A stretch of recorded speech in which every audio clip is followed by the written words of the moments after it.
Hey everybody, how's it going? Welcome back for another WoW news stream. It's been a little while since the last one, but man, it's been busy. There's been a lot going on. One of the reasons I delayed the news is because we were supposed to get a live stream of from Blizzard of like Shadowlands updates and stuff, and that got postponed due to everything that was going on here in the US. At the time. That's been rescheduled. We're going to get around to that. But man, there is so much stuff to go over. There's a ton of stuff. So some of it's pretty straightforward, pretty simple, but also like really interesting and exciting. Lots of stuff continuing to come out on the class customization front. We've got new mounts, new pets to look at, new dungeons, new zone previews by Blizzard, class changes, tower changes, profession changes, like all kinds of stuff is coming. Before we get into that though, I got two quick things I want to talk about. First off, the channel hit 5K subs and that is awesome. If you haven't had a chance, check out my 5K sub celebration video. Links in the description below already. Yeah, there's lots of good information in there just about what my plans are for the channel, what's going on in the future. All kinds of stuff. I'm looking for help. I've got details in that video as well. So yeah, if you have the time and you haven't been able to watch it yet, put it on 2x speed or whatever you gotta do and give it a watch. I'd greatly appreciate it. But if you don't have the time, that's cool. Thanks for being here, being a part of the stream, being a part of the channel, and helping me hit that 5K subs. All right, second thing is part of a little new initiative I'm doing to try to hopefully improve engagement here on the channel is to kick off all these sorts of videos with a question that I'd like you guys to respond to if you can. And my question for this video is going to be, how do you feel about lore videos for World of Warcraft being a part of the channel, me giving a shot at doing one of those? And if you think that it's a good idea, what would you like to see in those videos, or who would you like the first video to be about? That's something I'm considering doing here coming up. That's something I thought would be a good type of video that could possibly like fill the gap until Shadowlands comes out and I can start making class guides and things like that again.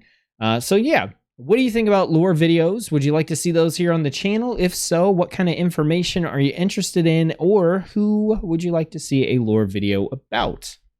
All right, so that's what I got. We're getting into the news now. Don't forget to like the video if you are enjoying it. I know we just got into it, but I'm throwing it out there constantly. Definitely get more likes when I remind people, so I'm going to try to do that.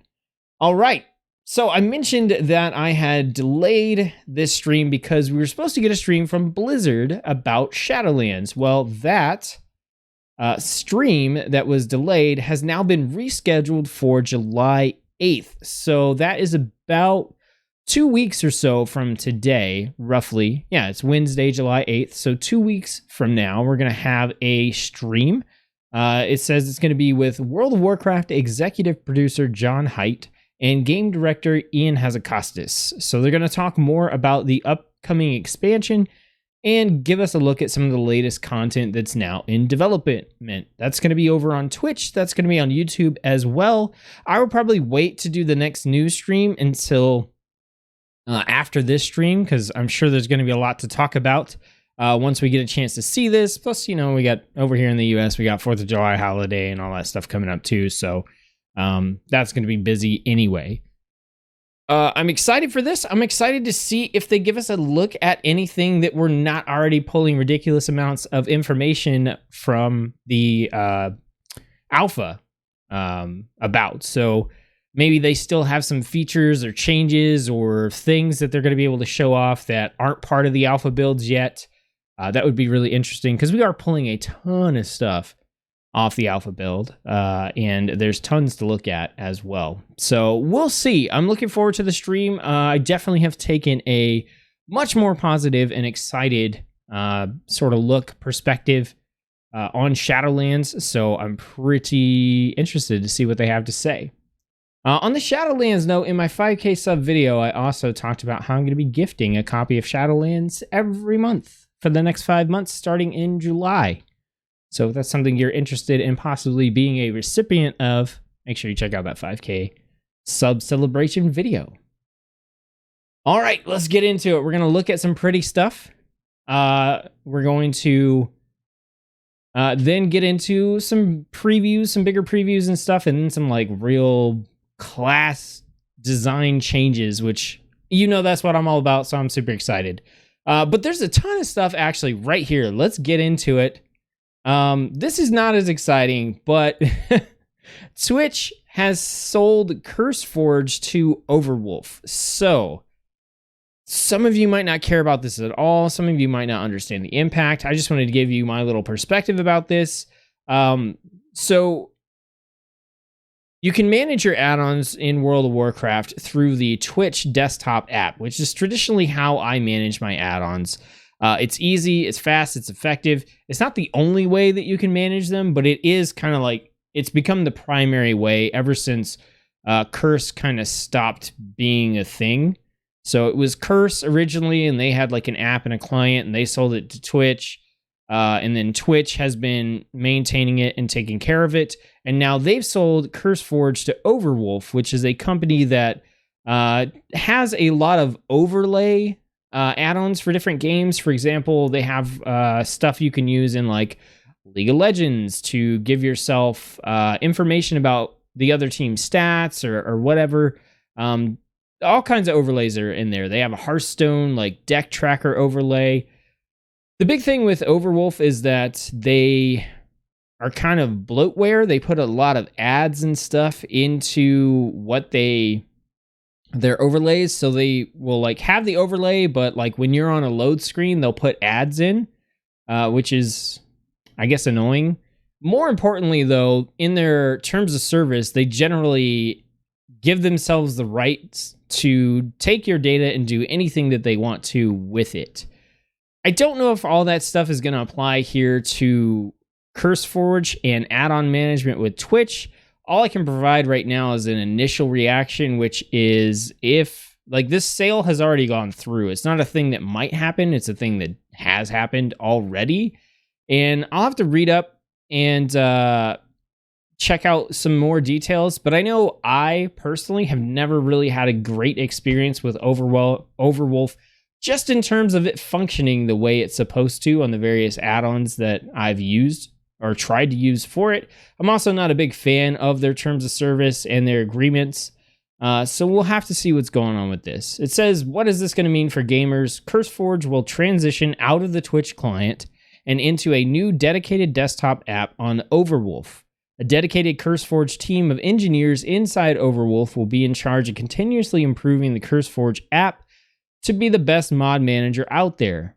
We're getting all the code from Twitch, so we'll start with everything as is, and then gradually add new features and tools like global search and smart sync based on the needs and interests of the community. So initially, seeing this as a mod manager, it shouldn't be putting overlay type stuff into the game, which means you shouldn't run into ads. If they put that in there as a thing, then they're just going to get so much backlash. It's going to be absolutely ridiculous. But if you're really just managing your mods and your add-ons through the client, the desktop app, and it has nothing to do with like actually putting curse overlays in your game, then that aspect of the reason why people don't like Overwolf and why I haven't been a big fan of it probably wouldn't come into play, but it still could mean that just by installing Overwolf and using their desktop app, you're going to be giving them permission to access your data and do whatever they want with it. So I think that's going to be the crux as to whether or not, I switch over to this Overwolf app or I just start manually managing my add-ons or use some other client.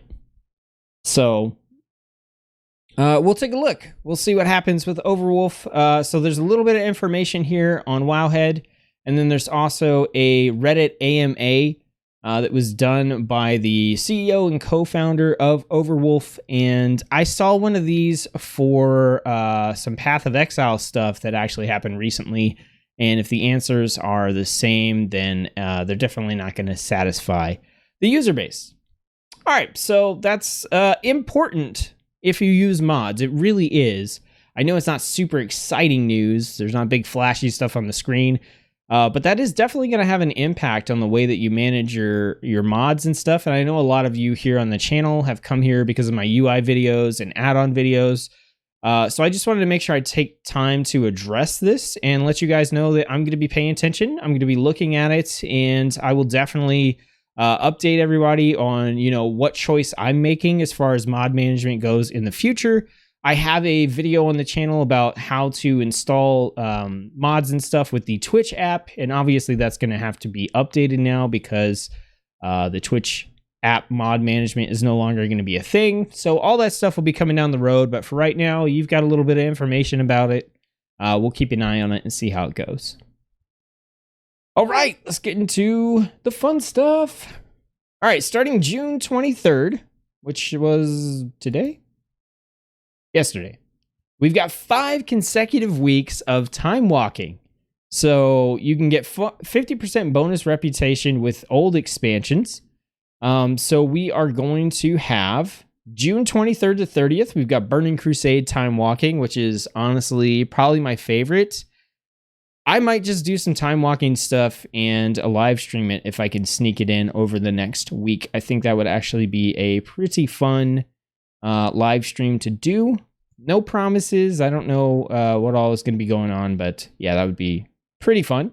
Following that, we've got Wrath of the Lich King the next week. After that, Cataclysm, then Mist of Pandaria, and Warlords of Draenor. So, man, back-to-back time walking. So they are really kind of... I think this is a good idea to do stuff like this, to keep these events going, to keep the bonuses going, and everything between now and the Shadowlands pre-patch, so that those of us who don't have access to the alpha... have something to keep us entertained on live WoW if, we're continuing to play that and not switching over to other games between now and Shadowlands. So this is really good, and I hope that they continue this, not necessarily time walking, but they continue to do some out of norm stuff to keep people entertained between now and that pre-patch. I'm obviously most excited about Burning Crusade. That's my favorite expansion by far. I also really do like a lot of the dungeons from Wrath of the Lich King. I like the Mist of Pandaria ones. Actually, WoW dungeons just in general are pretty good. There's not a whole lot of them that I don't like. So being able to just kind of like chain these time walking dungeons is probably a lot of fun. Plus you've got the currency for time walking dungeons that can let you unlock gear and stuff like that. But there's some cosmetics and mounts and stuff like that in there too. So this is probably a really good time to jump in, run a bunch of those dungeons, get a bunch of currency, and I don't know, maybe get yourself a sweet mount or something. All right, so we talked about this in the last news stream, and I have been super pumped about this ever since I, read that this is actually what is happening. So on the character creation screen, and I don't know if they're going to show the character creation screen here. They don't. They just show the Druid forms in here. But now on the character creation screen, you can customize the tints for your bear and cat form. So earlier we speculated, and we looked at this in the last news video, that Druid, bear, and cat form tints could be chosen on the character creation screen with both racial tints and artifact weapon tints. Now we've data mined the Druid form customization tints currently supported in the data. While this is a work in progress, we can see that both Druid, racial, and artifact tints will be supported on the character screen for multiple races in Shadowlands. That is huge. So if you don't know, if you haven't played a Druid, it's right here. The character race tints were tied to hair color, and artifact weapon tints were tied to transmogging a specific weapon. So this separates those out so that now you can have whatever hair color you want on your human character or your human form, but have a different tint for your bear and your cat. Now, it still doesn't say here whether those can be separate, like if you have to match the bear tint and the cat tint. I'm assuming that they're going to make it so that you don't have to. Because if they're going to build out this system, I feel like they would want to put in as much flexibility as they possibly could.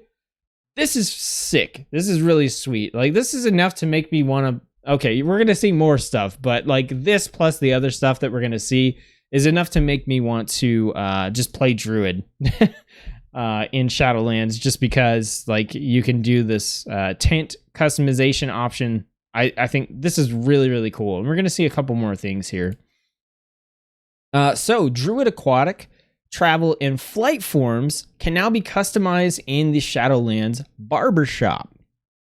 So it says the latest alpha build added options to customize the aquatic, travel, and flight forms in the barbershop. These options include the Legion class mount form, Lunar Wing form, which I'm assuming you still have to like earn, and glyphs like Glyph of the Tide Skipper, which turns you into a dolphin, and Glyph of the Sentinel, which turns you into the Sentinel Owl.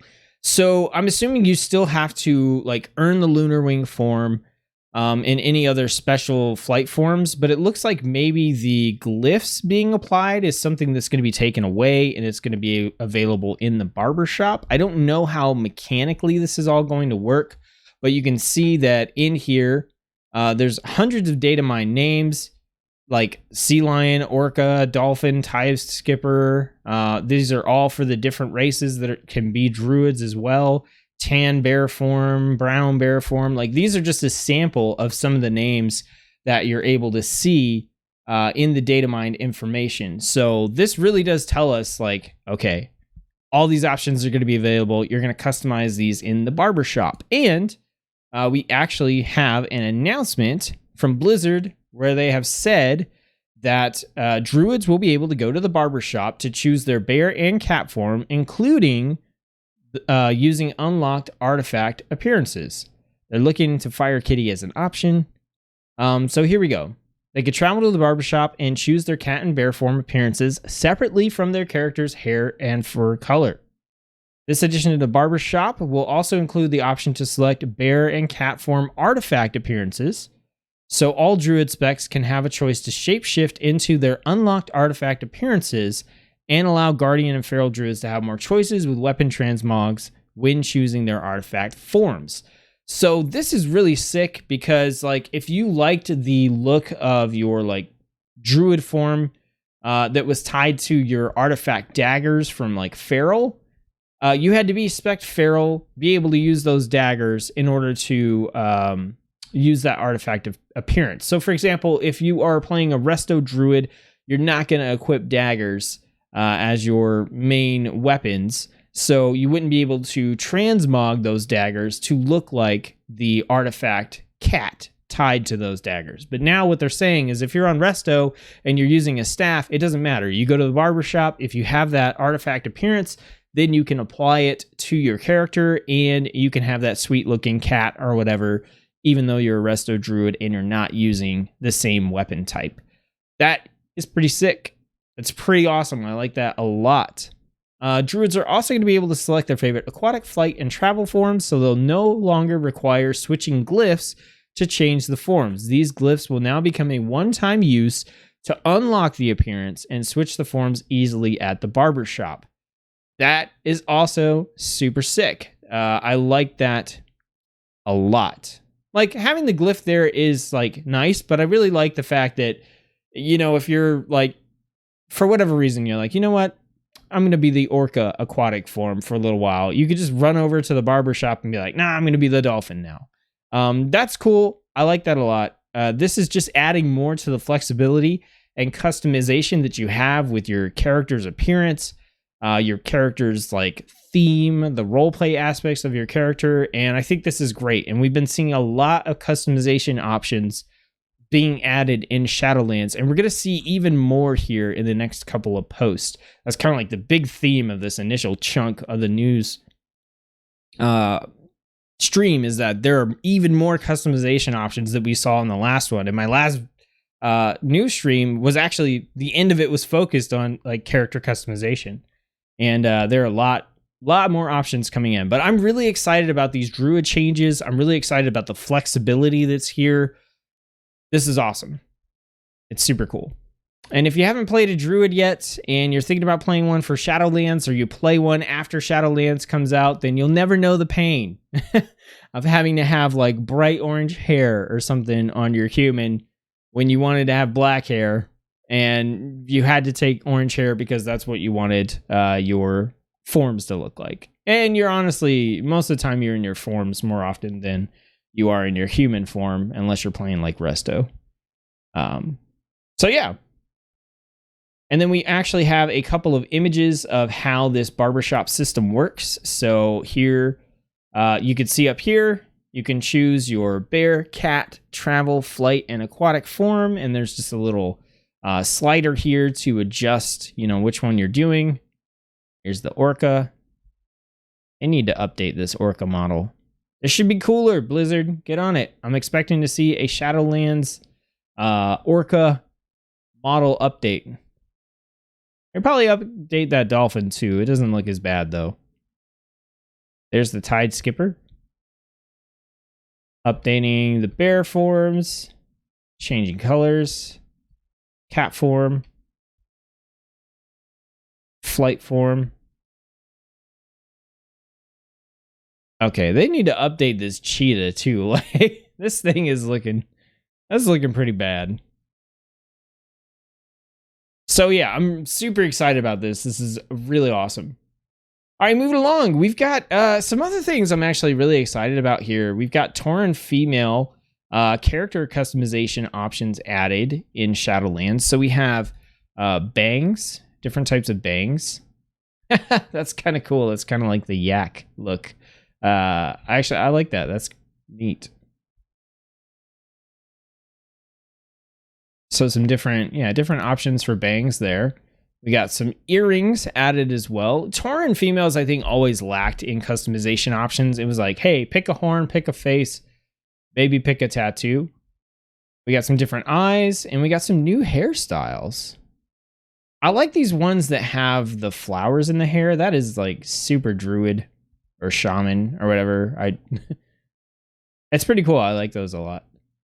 And then we got headdress options, new horn options. Some pretty sick horns in there. I like this one. Necklaces, so you can get a necklace now, nose piercing. I mean, look at the number of different customization options that are here. And we've already seen some additional options as well. But just thinking about the character creator for World of Warcraft is always going to be on the lower tier of character customization options out there for MMOs, like especially like Korean MMOs in particular, usually have like insane character customization options. And yeah, I don't think we're ever going to see those in World of Warcraft, but just the fact that you have more than like 3 things to check. Think about the possibility. This is going to diversify the character appearances in World of Warcraft so much. Just adding in more sliders and more options and choices here.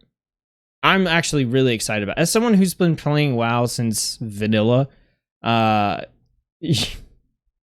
the character customization options have always been really boring, so it's easy to get super excited over little things like this. And we also have some male Tauren options as well. So we've got eyes here. We've got fringe, which basically is the bangs as well, I believe.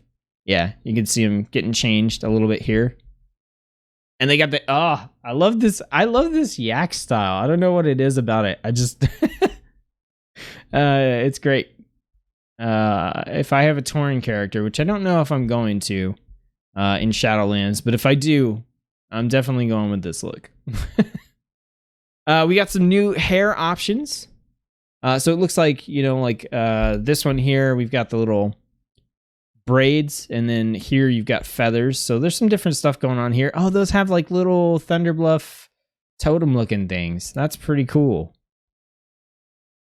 This one's just shaggy.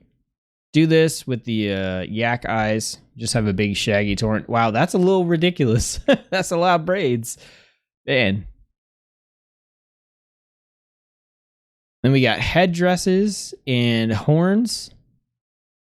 Oh, those are some beastly horns. Necklaces as well, piercings. Yeah, and this is something else. Like, I always liked having the face that had like the nose ring or whatever for the Tauren, but like when you're customizing it, it was a particular face. You couldn't just pick a different face and then throw the like nose ring on it. You had to pick the face that had the nose ring. So it's stuff like that where like you could pick a face and then pick a different type of ring or whatever. That just changes things up. It adds a lot of variety and a lot of differences between like my character and your character. So yeah, this is good stuff. And we've got some more coming up here. We got Worgen eye customizations. So these are cool, but I'm going to be honest, I don't care too much about these because my Worgen is a Death Knight, so you don't get to see his eyes anyway. Night Elves also got customization, so it looks like the classic Druidy groups got some updates here. So we got different ears for the Night Elves. What? That's gross. So some different ears, some different eyebrows, but they all still look absolutely ridiculous. I don't know why they picked green, because it really just looks like he has lettuce on his face. This guy's name is Romaine.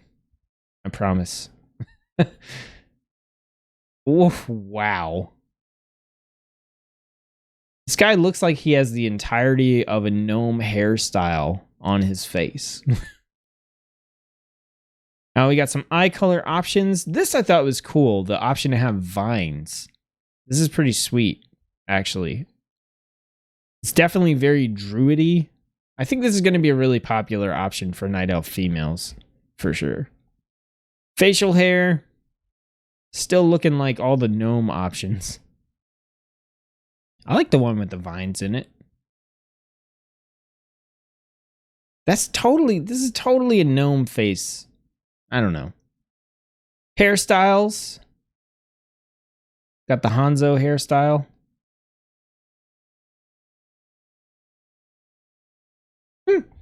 I actually like the hairstyles. Those are pretty cool. And then we got some other options here for the Night Elf females. Lots of similar ones. We've got some earring options. I always like these that kind of go all the way along the ear. Different ear options, right?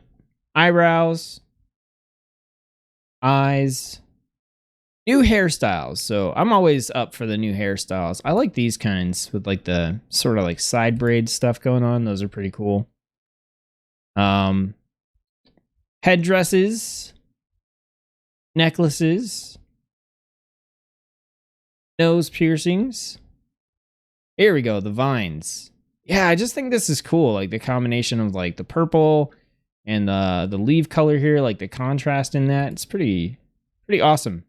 I don't usually play Night Elf characters, but it's stuff like this, like adding this kind of customization here that makes me more interested in going back to try to play a character, because now, you know, I could maybe style them to look like something I actually like, as opposed to just being like, well, I guess I'm going to pick this, you know, race because the racial matches up well to, you know, the character class I'm going to play or whatever. Draenei also got some options. So we've got facial hair. I guess this counts as facial hair. Yeah, I guess. Some different options here. It's a pretty sweet beard. I weirdly kind of like this one. Huh. Yeah, I weirdly kind of like that one. Some new hairstyles. This one's looking odd, to say the least. Kind of looks like they just chopped off part of his hair. I don't know. It's a little weird. That's pretty cool.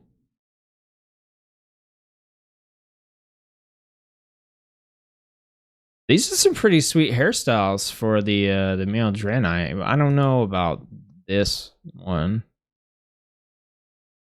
Let me put my hair back in a ponytail and then just flop this random hair over the side.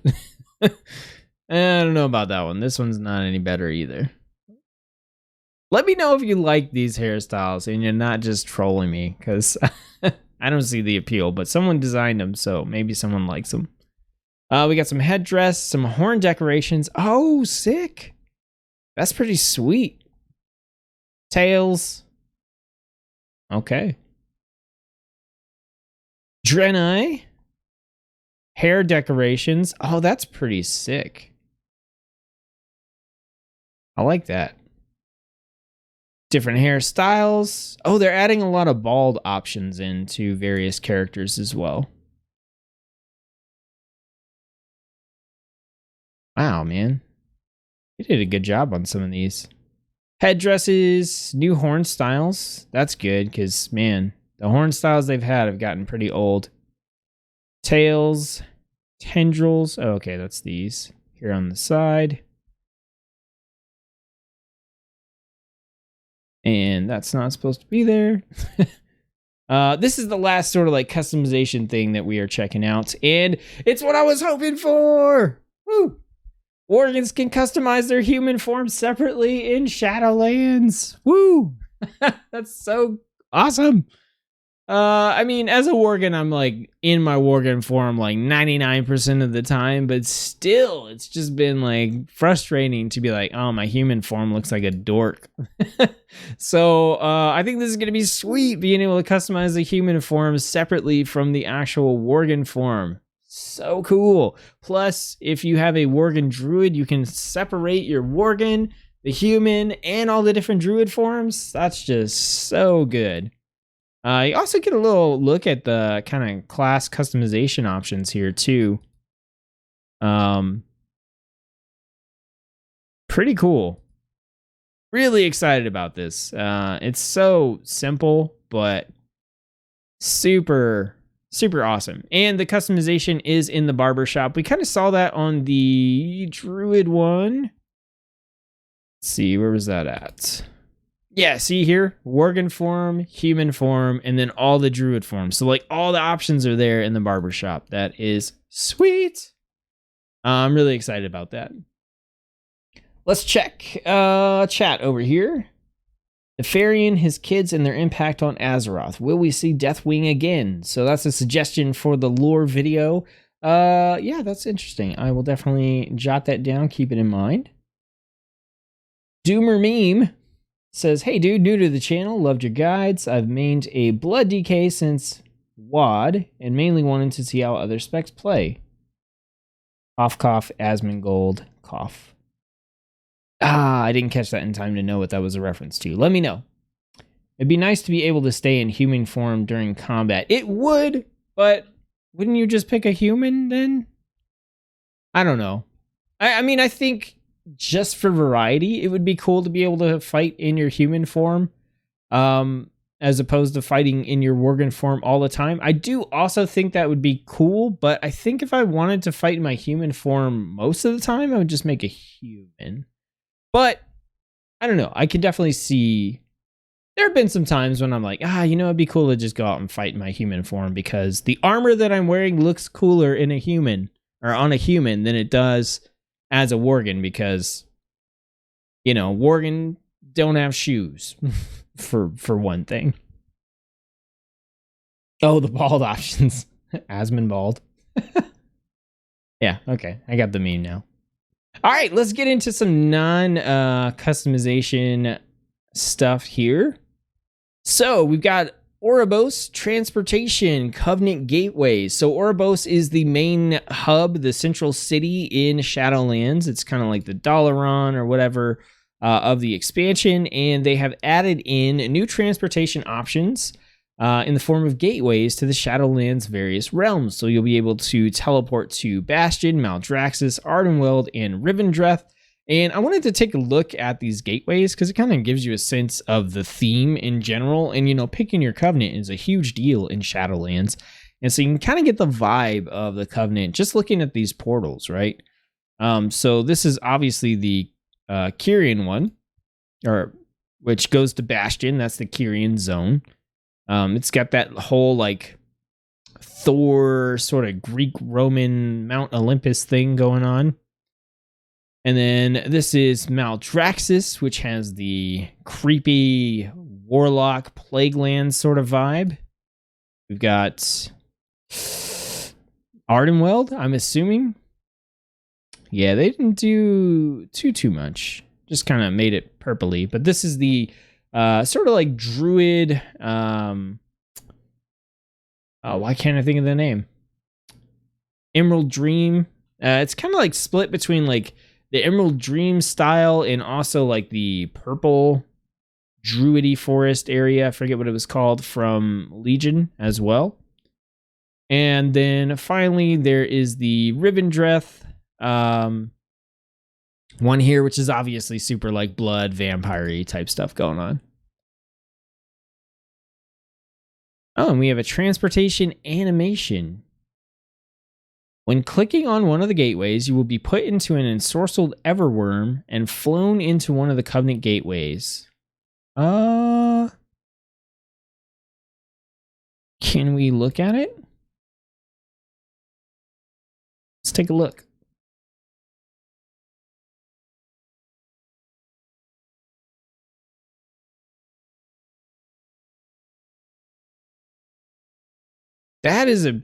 That's a cool structure. Man, the art team for World of Warcraft just continuously kills it.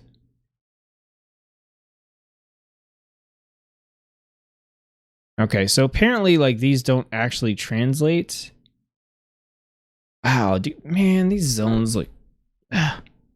Do we get to see a snippet of Rivendreth here? Do those actually look different, or do they look the same for both of them?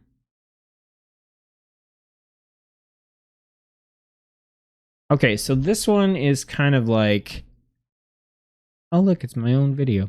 This one has blue and that symbol on it. Kind of looks like an infinity symbol. Is it the same for this Rivendreth one? Yeah, it looks like they're the same.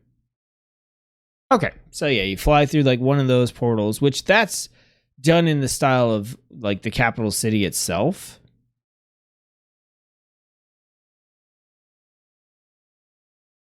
Okay. So yeah, pretty cool. Nice that we're gonna have portals to the various zones, although it still looks like maybe they function more like flight paths just in terms of how long it takes. It doesn't look like an instantaneous portal, but it's a cool way to do Flight Masters, I guess. And let's see. Why are you suspending things? Add-on. Stab it. All right, we got some mount previews. So we have the Rivendreth Epic Death Warg mount.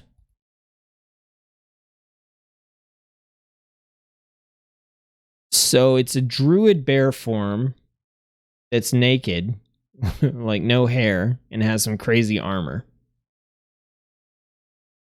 Right? That's what that looks like. I guess it could be like the Amani Warbear or something like that. It's ugly, but in a cool way.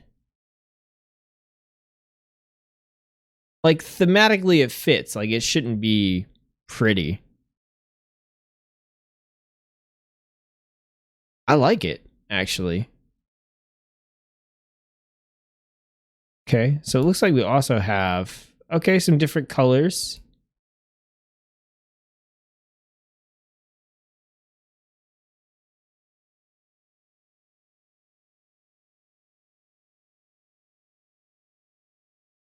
It's not bad. It's not bad. I actually like it.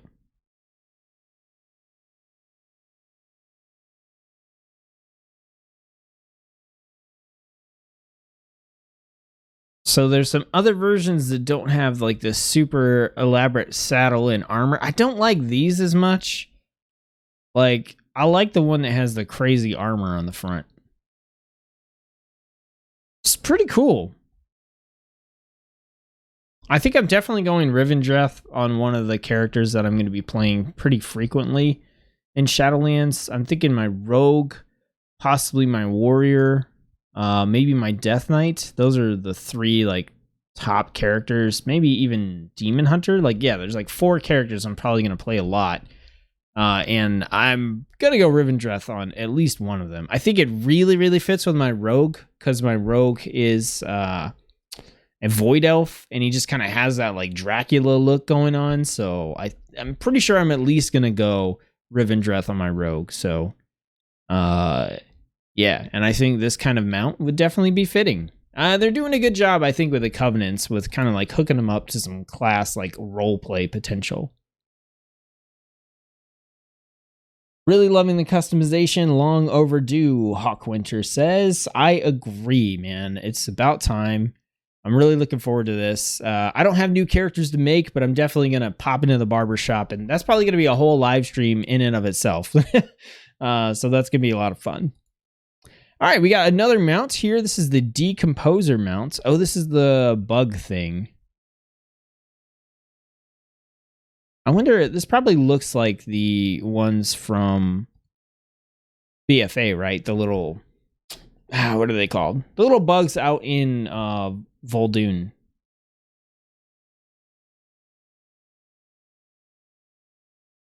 Oh, gross. I don't like that at all. No. No. Ugh. No, I'm going to pass on this mount all day. We're good. We're good. I don't want it. I don't want it. Okay, we got Draka mount and Death Elemental mount. So Draka mount is like a skinny wolf. Not bad. And the Death Elemental is just like one of those other elemental mounts that we've seen plenty of times before. I like this one. Yeah, out of all these, I like this one. The one that kind of looks like it has some substance there with all the glowy stuff around it instead of just being made entirely. Like, that's what they did here. They added the contrast in colors, and I think that just made this stand out a lot more. Like right here, you can see it has the same stuff going on. It's just the color doesn't have that contrast. It's just like dark green over, or like light green over a dark green. Same thing here.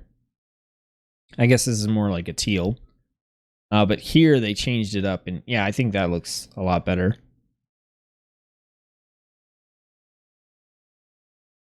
All right, next we have mounts and possibly, oops. I don't know, it says, let's see. New mount tents related to covenants or zones, including the Ardenweld pod, and Purple Vulpin. It's also nice to see another Pastel Vulpin mount, as Vulpine Familiar is a shop mount. Okay. So, Spirit Cradle. This is a mount? Interesting. Okay, we got the Moth. We got a couple of the horses again. Kyrian mounts. Like, this thing looks so cool. I love this. That thing is epic. Definitely gonna paladin it up with Kyrian and get, that's like such a good paladin mount. I don't know, some of these other colors, like this would be pretty sweet on like a rogue or something too.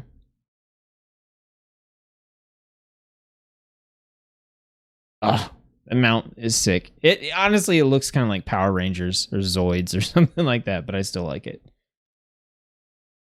The Ardenweld mount, these horns are insane. I think they're insane, but like cool. I like that a lot too. Man, they're doing such a good job. And then we have this creepy bug that I want nothing to do with. So let's move on. All right, we got some battle pets in here, I think. Look at it. It's cute. Oh, it's also cute and kind of creepy. That big creepy eye. Okay, so we got a couple battle pets to look at there. And then we have the Vulpin purple mount, which we just looked at. I'm not particularly interested in watching the video for this one. Like, we've seen this one. It's a shop mount. Or, this one's not a shop mount, but we've seen the shop mount videos. And then we got a map of the Maw. So this is something I thought was kind of interesting to take a look at. I don't know how big this stuff is in comparison, but it does look like there aren't... It looks like there's some decent ridges and crap in here where you're going to have to cross over at particular points, which is annoying. But But I don't know. We'll have to check it out and see. Main thing I want to look at here is the map of the mall. I think it's a cool looking map. It's interesting that it has all these pillars and stuff in here. It's going to be neat to look at. All right. We're going to dive in now, and we're going to talk about actual news and not just look at pretty stuff. So give me one moment, and we'll do that.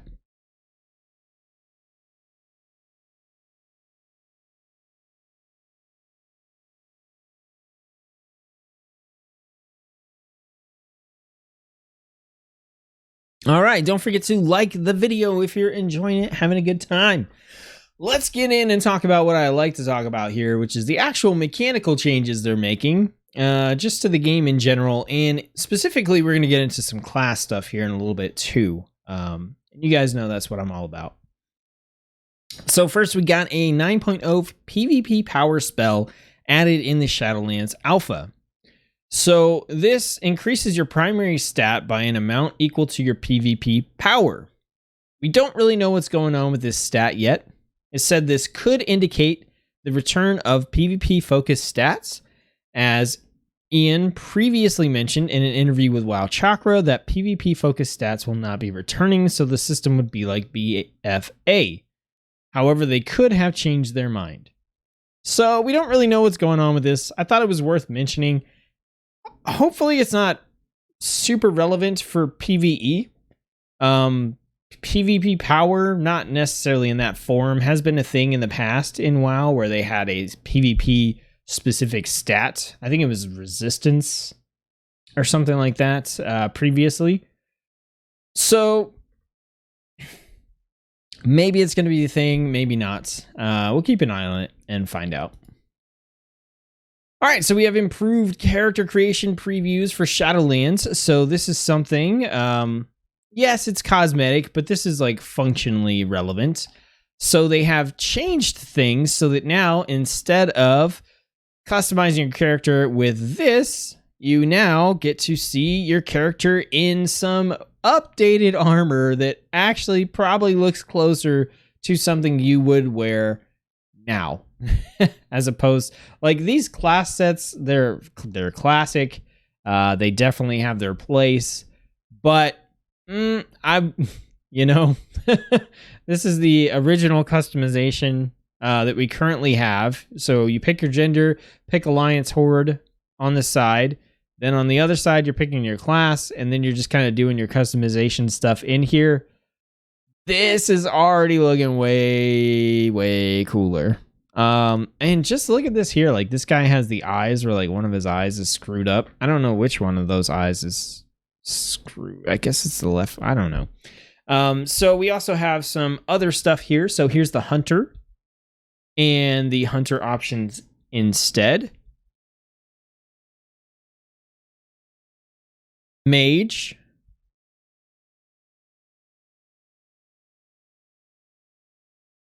I mean, that one looks cooler, but okay, yeah, that one looks cooler.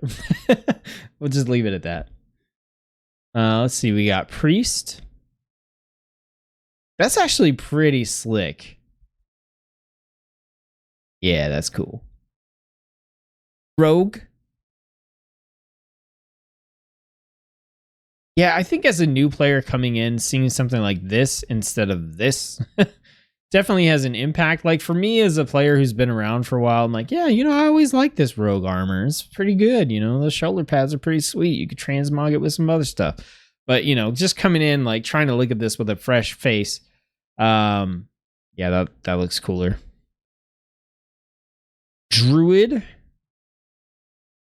What? Did anything change? I guess the staff has gone away. And your character's not so friggin' huge. Paladin, this better be epic. Yeah, it's pretty epic.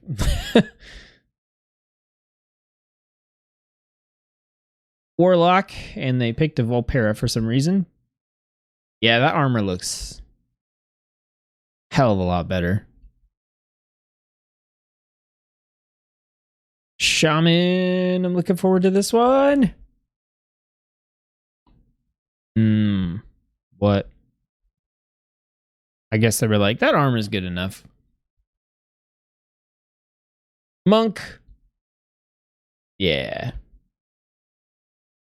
Yeah. I always thought it was super boring on Monk. It's like, okay, I'm just like in this onesie. It's not a onesie, but looks like one. Maybe it is. I don't know. That's definitely cooler, though. Demon Hunter. Yeah, I was going to say they probably didn't change that very much.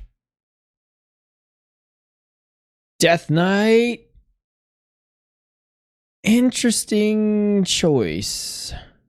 I like this. I'm real used to this like Frozen Throne look, but it's super outdated because, yeah, Frozen Throne is so long ago. That's pretty. Those are sick shoulder pads. And Warrior, do me proud. Oh yeah, that's the one we saw. Okay. That was a little underwhelming. That's definitely a big upgrade though. So yeah, lots of improved armor previews for character. Man, this is making me mad. I might just have to make some extra characters just to make characters. I don't know. Man, I got enough to do. I got enough things to do. I play other games, okay? I play other games as well. Can't just make 80 WoW characters. But this is kind of making me jealous of people that get to jump in and experience this system. So also, on top of that, they added character animations to the creation screens. So now when your character's there, you actually get to see them moving. Oh, man, that hunter gear looks sick. Get some little animations. Okay, so we got Mage. Rogues looking all sneaky, semi-transparent. I hope they add these to the selection screen. That would be awesome. Like when you're picking your character. Oh, please do that. That's like all I get out of these. Oh, nice with the paladin armor. That's a little excessive, I think. But that armor looks sick. Oh man, that Death Knight armor looks sick. Dude, just the variety in these character models is already like awesome.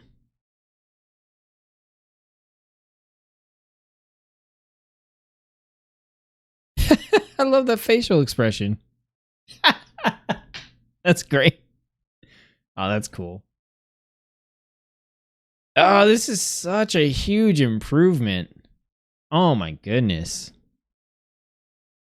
Like not just the armor, the animations, the updated model options. And not that one. Get out of here, Night Elf. No, this is a Void Elf. That's basically my character. Void Elf Rogue. Yo, these are slick, right? These are awesome. Wow, look at that fierce little Volpera. Volpera Hunter. That's and he gets a snake, a cobra. Nice. I like the rogue too. Man, those Volpera character models look good. Like just like texture and like poly count and stuff, they just look good. That's kind of fierce. I did not intend to go off on a tangent of watching these, but I haven't seen these yet, and they're super cool. I think damn it. I think I'm making a Volpera. Damn. I think I'm making a Volpera. I don't know which one, though. Yo, what the heck? Yes! That is looking sick. Look at that Tauren. Oh, my goodness. I love it. They did the yak hair. Ah, so good. Hell yeah. Ah, I love it. They did the yak hair. I love that. They didn't do it on this guy, though. Man, those shoulder pads are huge.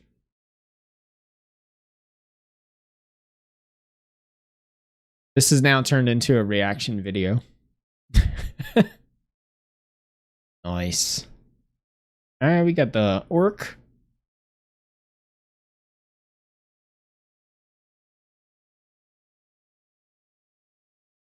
Yeah, that Warlock armor. That looks, yeah. Yeah, the armor makes such a big difference. Oh my goodness. I didn't think it would, but man, it does.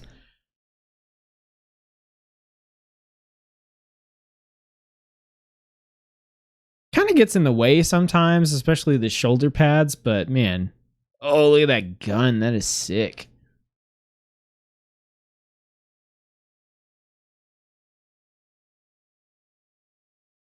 Oh, that the Pandaren just looking like hi with a gun.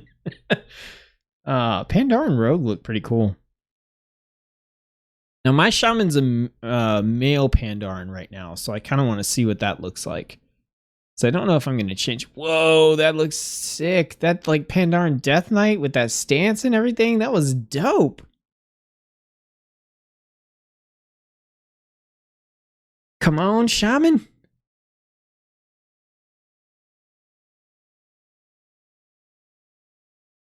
Aw, I didn't show them. Or maybe they did and I missed it. Blood Elf. Blood Elves just looking like Blood Elves, right? I'm not too excited. I don't think anything crazy happened with them. That facial expression was very Warlock.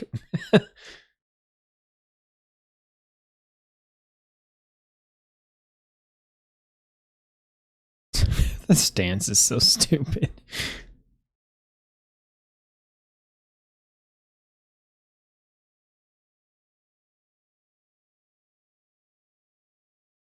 Why do all the Warlocks have looks on their faces like they're constipated?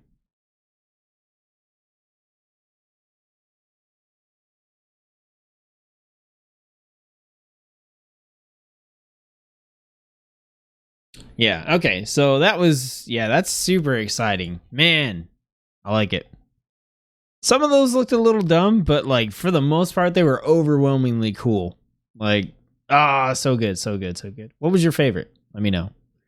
If you if you had one.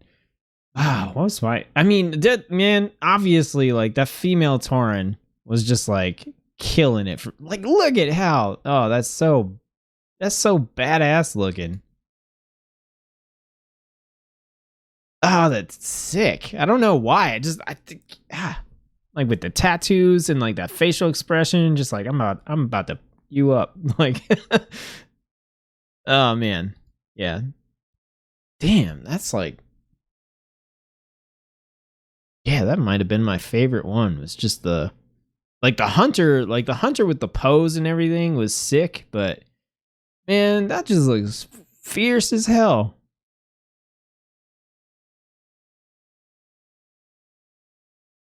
Yeah, maybe I just love that yak hairstyle too much. Okay, let's move on. Okay, so we got a preview from Blizzard on the Ardenweld zone. So we're going to take a quick look at this. You're going to get some vibes of how this zone is going to look. This is crazy. It's very celestial, very druidy.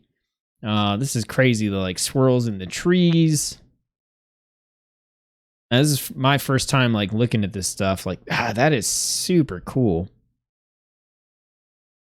I ragged on this faction and stuff a lot. Like when I first saw it, like I was like, all right, Maldraxxus, we got the undead stuff. Fine. Rivendreth, sweet. Vampires. Bastion. Okay, cool. We got this like Mount Olympus thing going on. I like this. There's big owls in armor. That's cool.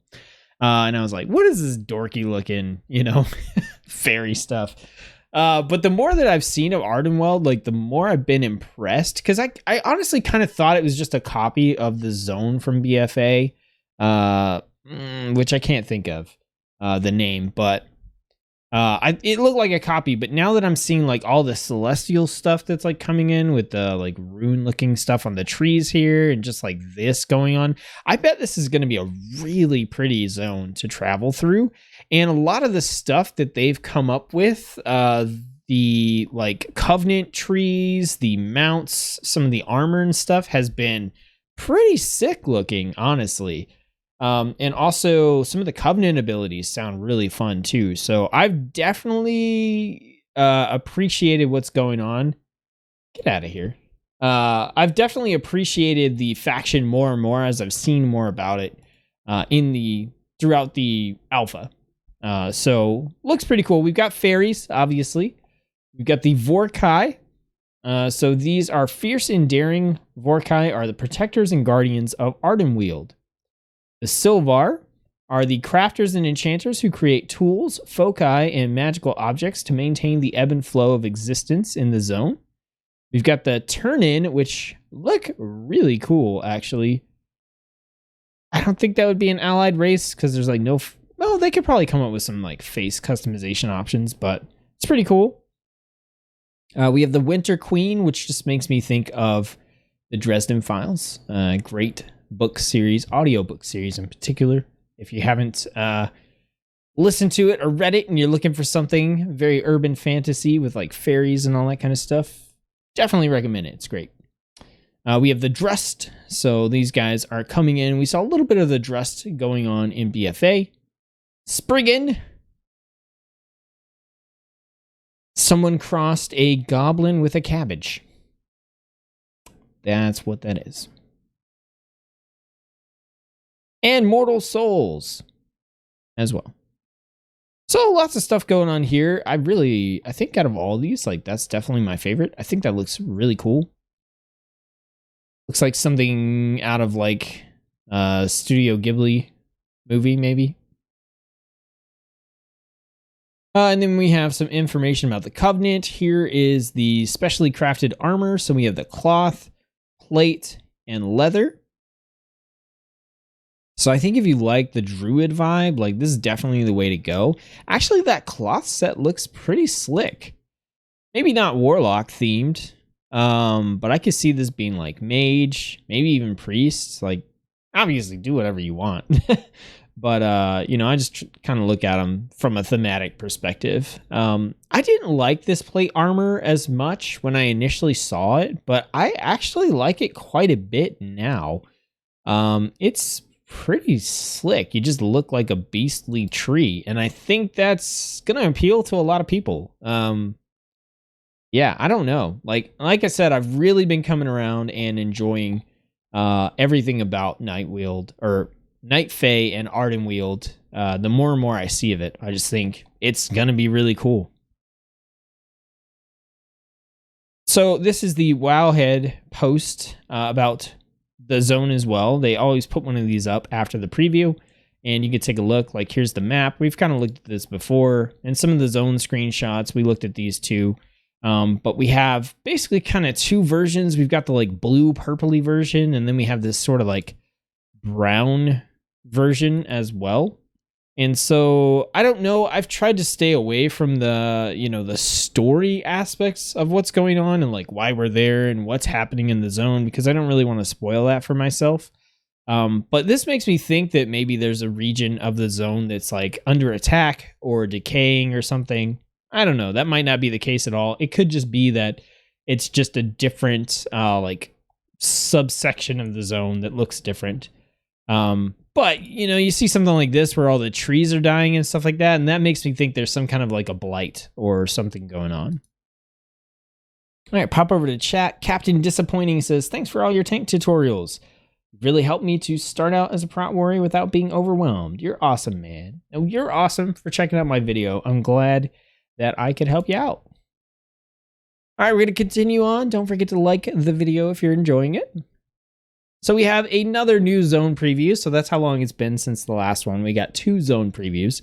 So this one is the last one, I think. The only one we haven't seen. This is Maldraxxus and the Necrolord Covenant. So, okay, let me put this out there. I haven't looked at this one yet. My initial impression of Maldraxxus is that it just looks like Plaguelands. It was not overly exciting. It's a theme that I think generally is cool, but not really new. So let's see if that kind of holds up as we go through. Now, I'm already looking at this statue, and I'm like, hell yeah, that's cool looking. I like that a lot. So this is the Necrolord Covenant. That is cool as hell. Man, that is such a cooler abomination creature than what we've had in the past. Yo, this is some God of War looking stuff, actually. Now that I'm looking at this, this is like some God of War looking stuff. Or not God of War, what am I thinking? Darksiders. Darksiders. This reminds me of Darksiders a lot, and that's actually really cool. Man, I want this helmet so bad. That is so... Oh, please let me get that helmet. Okay. This is like... Yeah, this is like Plaguelands mixed with Darksiders. Maybe we'll see some Mad Maxy type stuff. I don't know. All right, we got the Abominations, the Gladiators. Dude, the Gladiators look sick. Liches. Okay. Plague. Oh, look at that. That is awesome. It's like a giant skeleton in goop.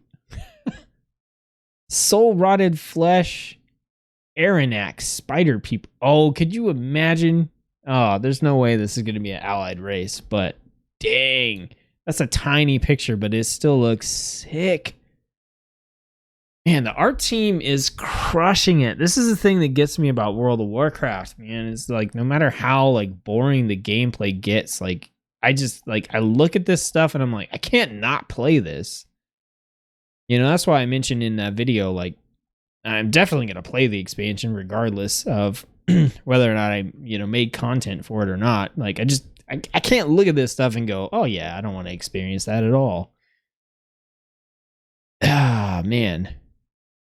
Dude, those gladiators are dope. I love those masks. This goop skeleton thing looks super cool. These dudes look sick. I don't even like spiders, but... And I guess it's not a spider. It's more like the Nerubians. That dude looks... I mean, he's got spider fangs. That looks sick. That looks real sick. Okay, we got the armor cloth, leather, mail, and plate. This plate gear is sick. Oh my goodness.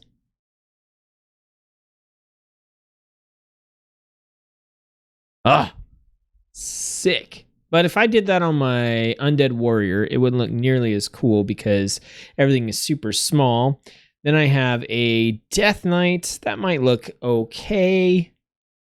And Paladin, I'm pretty sure I'm going... Man, you can make just the evil Paladin. Okay.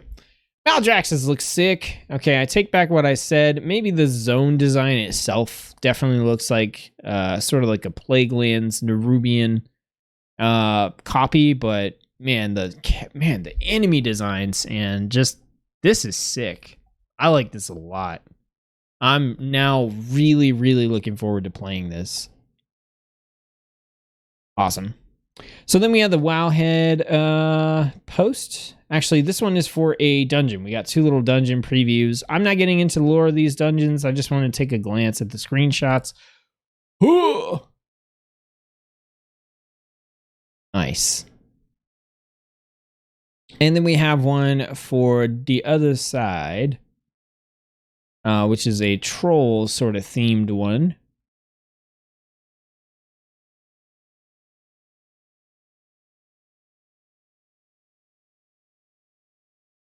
Boss models, not really wanting to get into that.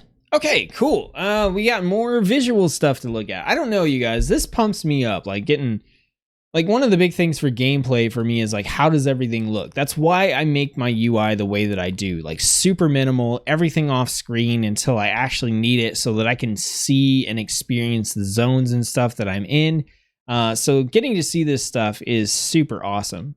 There's a big post here about all the Covenant ability spell effect visuals in Shadowlands. And we've looked at so much visual stuff.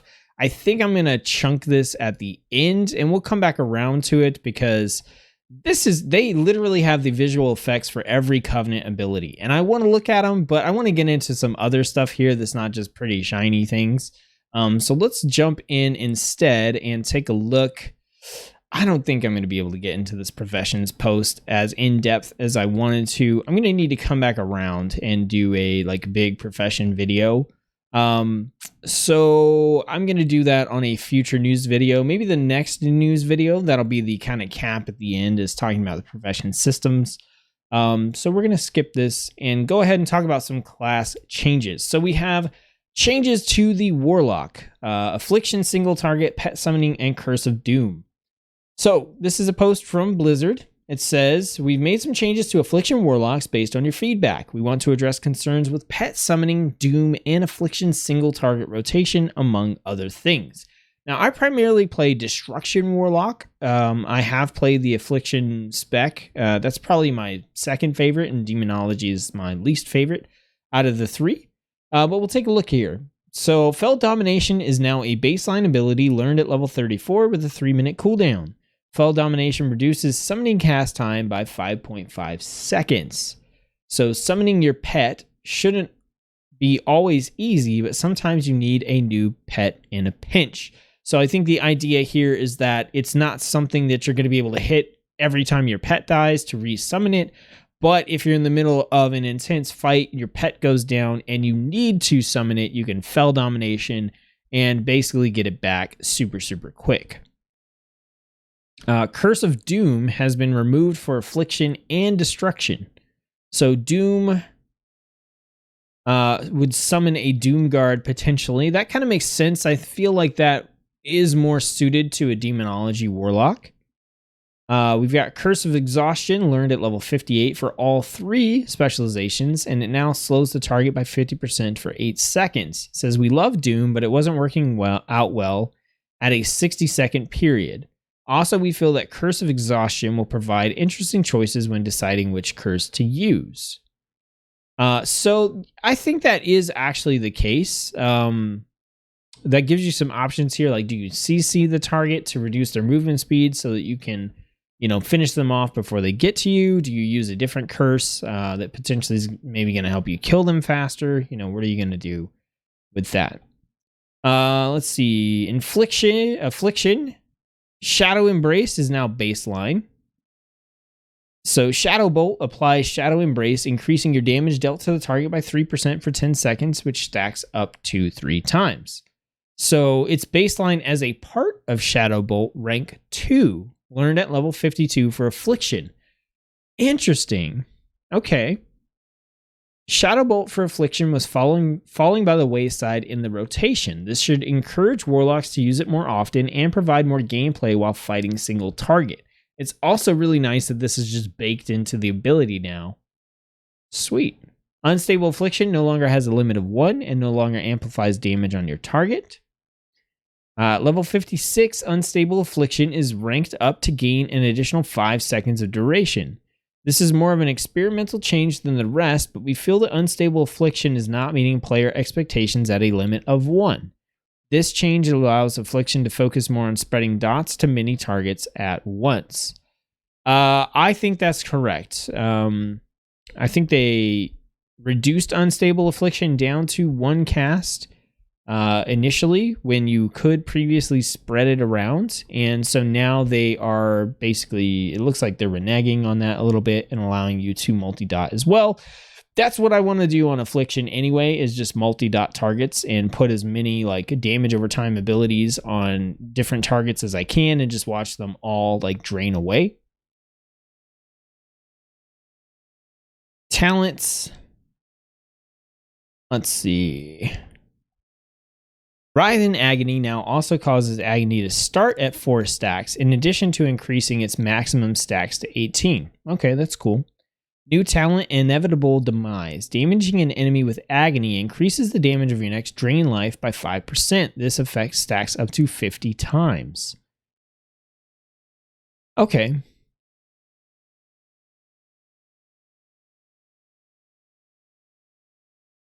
Yeah, I mean, that's probably fine. Especially on like boss targets and stuff. Nightfall now activates slightly more often as corruption spreads to more targets. Previously, Nightfall was not occurring more often as you spread corruption to multiple targets. This felt counterintuitive, so we added functionality to increase the rate with multiple corruptions. Death Bolt is now a PvP talent.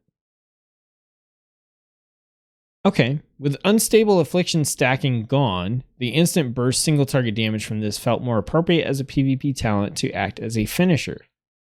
Tongue-Tied has been removed and replaced with Howl of Terror. This fears 5 targets within 10 yards for 20 seconds. And we have a new talent, Dark Caller, in place of Shadow Embrace. So Shadow Embrace got built into Shadow Bolt and it's been replaced with Dark Caller. This reduces the cooldown of Summon Dark Glare by 1 minute. This talent should allow Warlocks to specialize further into keeping lots of dots on many targets at once and give them more room to use Malefic Rapture in that window. So the Dark Glare will extend the duration of your damage over time effects on all enemies by 8 seconds. Okay, that seems useful.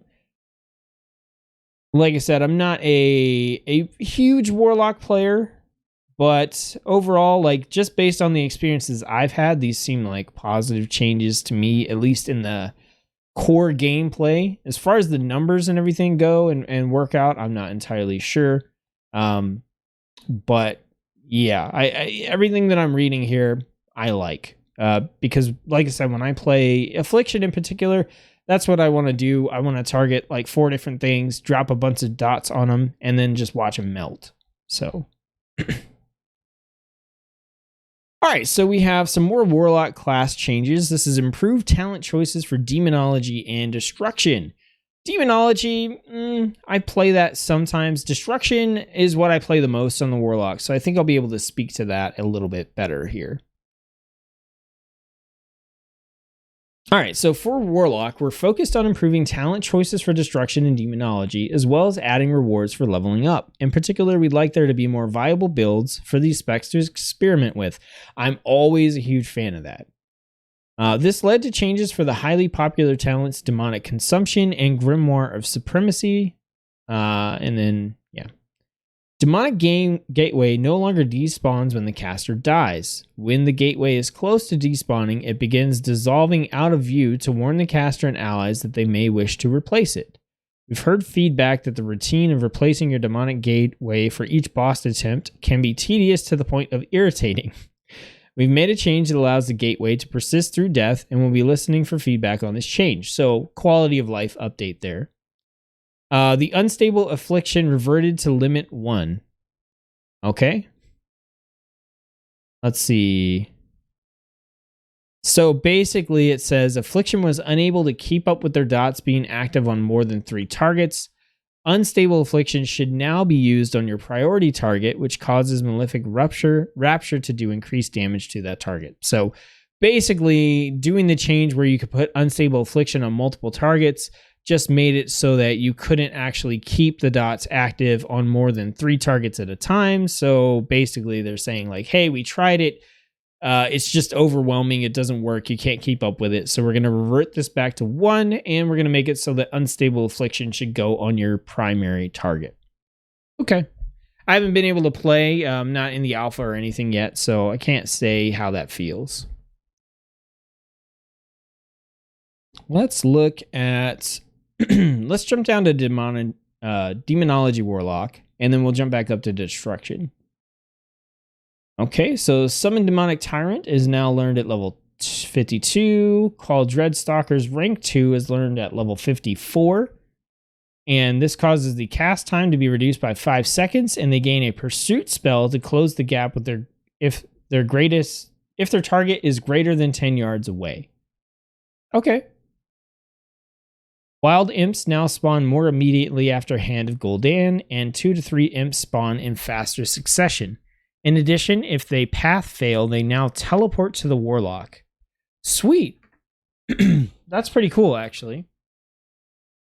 Wild Imps rank 2 is learned at level 56. Imp energy cost on Fell Firebolt is decreased by 20%. So this allows them to cast 1 additional Fell Firebolt before despawning. Alright, Demonic Consumption no longer sacrifice imps, now instead drains 15% health of all active demons, empowering itself based on the HP consumed. Sweet. This is a fusion between modern Demonic Consumption and Thalkiel's Consumption from Legion. The goal is to give the Warlock more incentive to care about summoning other demons, and to allow for implosion and power siphon to have their unique flavor be sacrificing imps. I like this change a lot, actually. So basically what they're saying here is that previously the demonic consumption would deal damage based on the number of minions that you sacrificed. So, and it would sacrifice all your demons. I think all of them. There might have been an exception. But so what this means is like imps are cheap minions that you can summon a bunch of. So if you are hitting demonic consumption and basing it off the number of minions that are being summoned, then it's obviously best to just spam a ton of imps, right? Put out as many imps as possible, hit demonic consumption. You have a large number of minions that aren't necessarily your stay around powerful minions, but they're also, you're not that hurt if they die, if they're gone. So you just spawn a bunch of imps, hit demonic consumption, you're good to go. The downside of that is if you have one of these more powerful demons out, like your, what are they called? Little shadow stalker dudes. I think that's what they're called. If you have those out and you hit demonic consumption, you sacrifice them and they die. And it's like you built all that up. You have this more powerful demon that you don't really want to hit and sacrifice. You want to keep it around. So there's like a negative incentive to having those demons out when you hit demonic consumption. And there's a like good incentive to just spawn a bunch of imps. So with this change, your demonic consumption will no longer sacrifice imps. It drains 15% health of all your active demons. And based on the HP consumed, it's going to do more damage. So if you have those bigger, more powerful demons out there, 15% of their health is going to be a lot more than 15% of the health of an imp. So this incentivizes you to have those big demons out when you hit consumption, because you actively are going to get bigger hits because 15% of their health is so much more. You know, if they have 300 health, then 15%, they're going to deal, 45, let's say it's equivalent to percentages, like 45 damage. Whereas if an imp comes out with 100 health, that's only 15 damage. So this keeps you from sacrificing the demons that you want to keep. It also incentivizes you to have those demons out for bigger hits, but it also does still keep that benefit to spawning multiple imps out there as well. So you just want to have a lot of demons. You want to have a mix probably of a lot of cheap imps, just because, you get a lot of health drain, individual health drains from those. But then you have your big demons out as well, because you get big chunkier hits, because 15% of their health is a big deal. So in general, I like that. This is one of the reasons that I didn't get as far into Demonology as I might have wanted to, is because like conceptually demonic consumption is cool, right? And because it empowers your demon commander. Yeah, that was the exception. He's out, everything else basically dies, and he gets powered up. So now instead, like, I didn't like going through all the effort to summon all these imps to then just blow them away. So I like this a lot better. That's my Demonology tangent, and that's probably as in-depth as they'll ever get. Let's jump up to Destruction Warlock. So Summon Infernal is learned at 52. Okay, so these are really just changes to the levels that these are earned at, which for me isn't super relevant because I'm at max level already. It's more the second part. So Infernal Awakening deals 150% increased damage on impact. Okay, so it just powers up the initial drop from the Infernal. Rain of Fire damage is going to be increased by 30% at rank 2. Sweet. Rain of Fire, it's fun. It's got a cool visual effect. Talents, Soulfire is now a 4-second cast. Damage increased from 100% spell power to 300% spell power. 1 minute cooldown causes your next Incinerate to be instant cast and generate 1 soul shard. The spell hadn't found a niche as an additional short cast time spell. It returns as a 4-second cast time, serving as a pre-pool opener to kickstart your damage. Okay. Shadow Burn is now a 1 shard spender. Damage increased to 130% spell power from 60 with a 12-second cooldown, has 50% increased critical strike chance on low health targets, generates 1 soul shard if the target dies within 5 seconds. Shadowburn as a generator was not exciting enough. Shadowburn now provides an alternate way to spend shards, especially while on the move, and also adds burst damage in an execute window similar to its historic design. Okay, that sounds fine. Internal combustion consumes up to 7 seconds of your immolate, up from 5.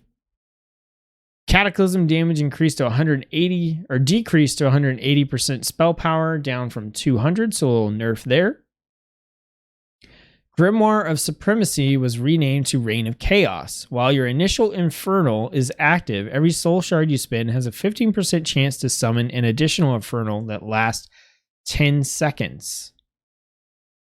Sweet. Grimoire of Supremacy was too integral to Destruction's damage output, even without Vision of Perfection. It also created unhealthy gameplay in PvP. We want this talent to remain powerful and exciting, so instead of ramping Chaos Bolt damage, Warlocks can try to maximize the amount of Infernals spawned. The goal is to provide the same fun gameplay without being too reliant on getting a very high modifier on your Chaos Bolt. Roaring Blaze has been redesigned and now causes the target to take 30% increased fire damage from the Warlock for 6 seconds. Okay. So it doesn't pump your Chaos Bolt, but it'll pump like your Incinerate and stuff like that. Little buff to channel Demon Fire. Okay. So out of all this, I mean, what I pull away is I like this demonic consumption change, and I'll have to jump back in either in the beta or when Shadowlands comes out and try to get a feel for how Demonology Warlock is now that, you know, this change is in there. Because that's kind of like your build-up moment. You summon your demon commander and then you funnel stuff into him and he just kind of goes nuts. All right, moving on. Fire Mage changes. Now, Fire Mage I do play a lot of. This is my main spec for Mage. And I talked previously, they had made some changes to Ignite and basically tweaking it so that you had to manually spread Ignite, which I thought was a good thing based on the fact that many times Ignite had pulled additional enemies that I didn't want to pull. But apparently in actual play, it didn't seem all that great to have to manually spread your Ignite. So Blizzard has made some changes to Ignite. They still want the spread to be something that players have agency over. So what they have done is they've taken Phoenix Flames, which is currently a talent, and they've turned it into a baseline spell that will spread Ignite. So it says, because of the importance of using Fire Blast for Hot Streak very frequently, which is 100% true. Fire Blast is your, this says Shaman. It's your instant cast ability that just deals fire damage to a target, and you use that all the time. Like you're like, oh, I got a crit from a fireball. I'm going to Fire Blast because I get a guaranteed crit from that, and now I get Hot Streak. And I can throw a big crit Pyroblast out there. So because of the importance of using that very frequently, they've seen feedback that this creates a lot of tension and still makes it difficult to control when you do and don't want Ignite to spread. In the next alpha build, we're going to try letting Phoenix Flames fill this role as a baseline spell for fire mages. This gives Phoenix Flames a unique function and identity as a core spell, as well as allowing for more choice over when to spread Ignite. If we continue with the change, we'll look into a new talent to replace Phoenix Flames in an upcoming build.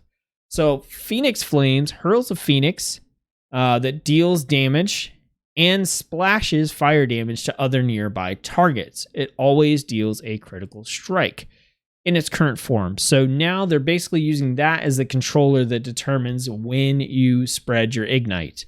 This is cool. I like Phoenix Flames as a talent. I usually pick it up in my builds anyway, so having it baseline would be super awesome.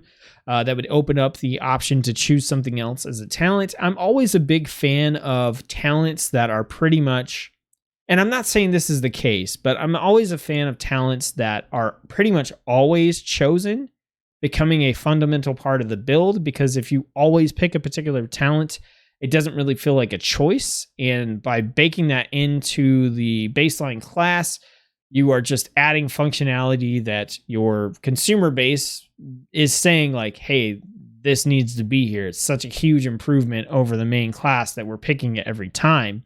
But also just some of these abilities that are active button pusher abilities that give you more interesting things to do with your class. So Phoenix Flames is one of those. I think on this talent row, this wasn't necessarily like a pick it every single time, no matter what, but it is a fun ability. I enjoy it, and I'd be happy to see it baseline. Now, like they said, they're experimenting with it, so we'll have to see how that goes. All right, Mage changes. So the big thing here in this one was that reverting Shimmer to 2 charges. So Shimmer is the teleport that I use on my Mage. It's basically, it has 2 charges and it blinks you forward unless something is in the way. It uses 2% of your base mana, and it does have a 25-second recharge time. And apparently they had dropped it down to 1 charge. They reverted it to 2 charges instead. So cooldown's been increased. It says, after listening to feedback and more playtesting, we are returning both charges of Shimmer at a slightly higher cooldown cost. Our goal with the change was to bring it more in line with the other talents on the row, but in doing so, Shimmer lost a lot of its identity. If the other talents on the tier continue to underperform, we'll look at ways we can enhance them to be more attractive options while up against Shimmer, which honestly is what you should have done in the first place. If you have a talent like that everybody's picking, then it could possibly mean that it's overpowered. It could mean that people just really like it. It could mean that it's something that you just need in your class. Like I just said, that it just makes the class feel so much better as a whole. I know for my part, I just really like movement abilities. I like being able to get around, and having a 2-charge blink is really nice. And nerfing that is not really going to make me want to take one of the other talents over that one, because I'm taking it for that utility purpose of saying, hey, I want to blink twice. So bringing those other things up to make them more attractive, I think, is the better option. Like, give me an alternative. Like, what's something that feels as good as this, feels as powerful as this, but is a different variety of it. So Focus Magic now also grants the caster 1% intellect, stacking up to 8 times when their Focus Magic target critically strikes. Okay. Frost Ward and Fire Ward have been removed from all specs. Compared to some of the other abilities, these two landed a little flat and overlapped a bit too much with each of the barriers. That makes sense. I kind of saw that coming. And Fire Specialization. Alex Strauss's Fury now makes your next Pyroblast or Flame Strike deal 35% increased damage. We're looking to make this more competitive with Flame On and the future Phoenix Flames replacement. Okay. Yeah. I don't know if that's going to happen. So right here, Flame On reduces the cooldown of Fire Blast by 2 seconds and increases the maximum number of charges by 1. This is one of those things where it basically kind of feels mandatory to pick this, because Fire Blast is your second, generally it's your second crit trigger for your, just lost the name of it, Hot Streak. So like I said, you'll cast your regular rotation, and when you get a crit on one of those, you want to be able to Fire Blast and get the second crit. Like if you're playing Fire Mage, 2 crits in a row gives you Hot Streak, and Hot Streak makes your next Pyroblast or Flame Strike instant cast, and it causes double the normal ignite damage. So if you are casting Fireball as part of your rotation and you get a crit, a lot of times you'll hit Fire Blast for that second consecutive crit, then throw out an instant cast Pyroblast if you're in like a single target or priority target situation, and then go back to your rotation.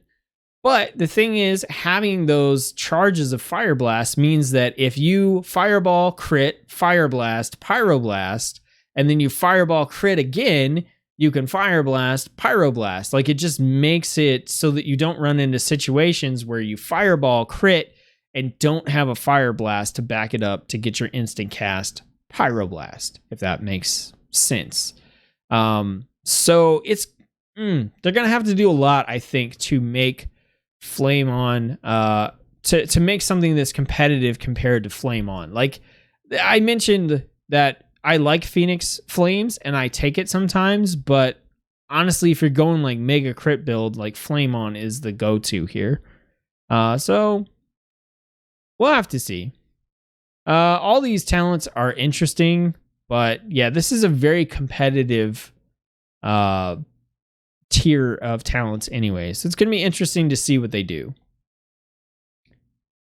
Jose Ventura, where's gameplay? This is a news update post, not a gameplay video.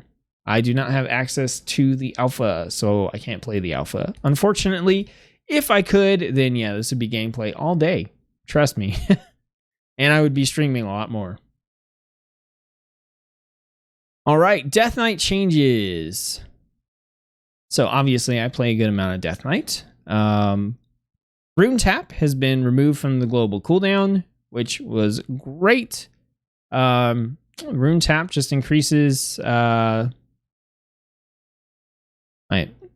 maximum number of charges increased by 1. Oh, this is the rank 2 thing, so they're still showing it. Basically, it gives you a rune.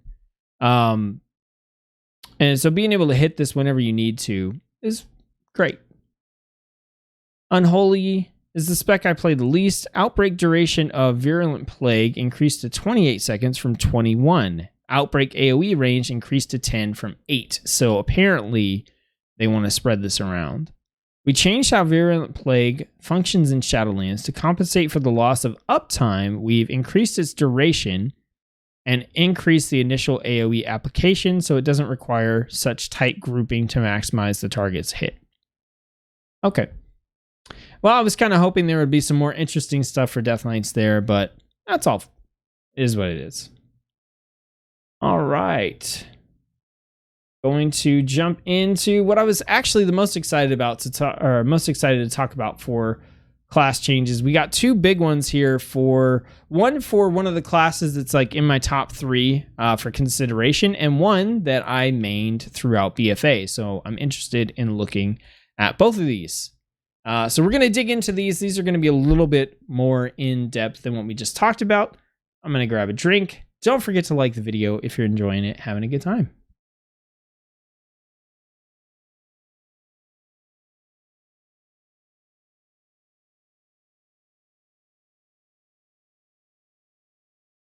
All right, upcoming DPS Shaman changes. So I have been looking at DPS Shaman as a potential main for myself in Shadowlands. Specifically, I've been eyeballing enhancement.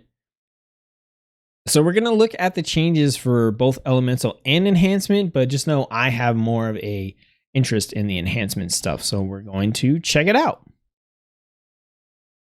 Okay, one quick note before discussing the specific changes to each spec. Searing Totem has been removed as a baseline button for all shamans.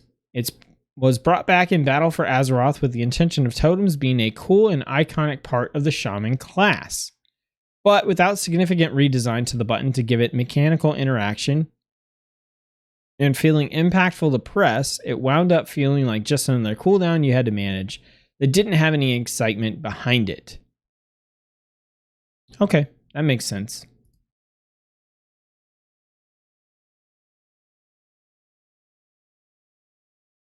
All right, so Elemental Shaman. Fulmination has been changed to be a guaranteed proc from Lightning Bolt and Lightning Bolt Overload.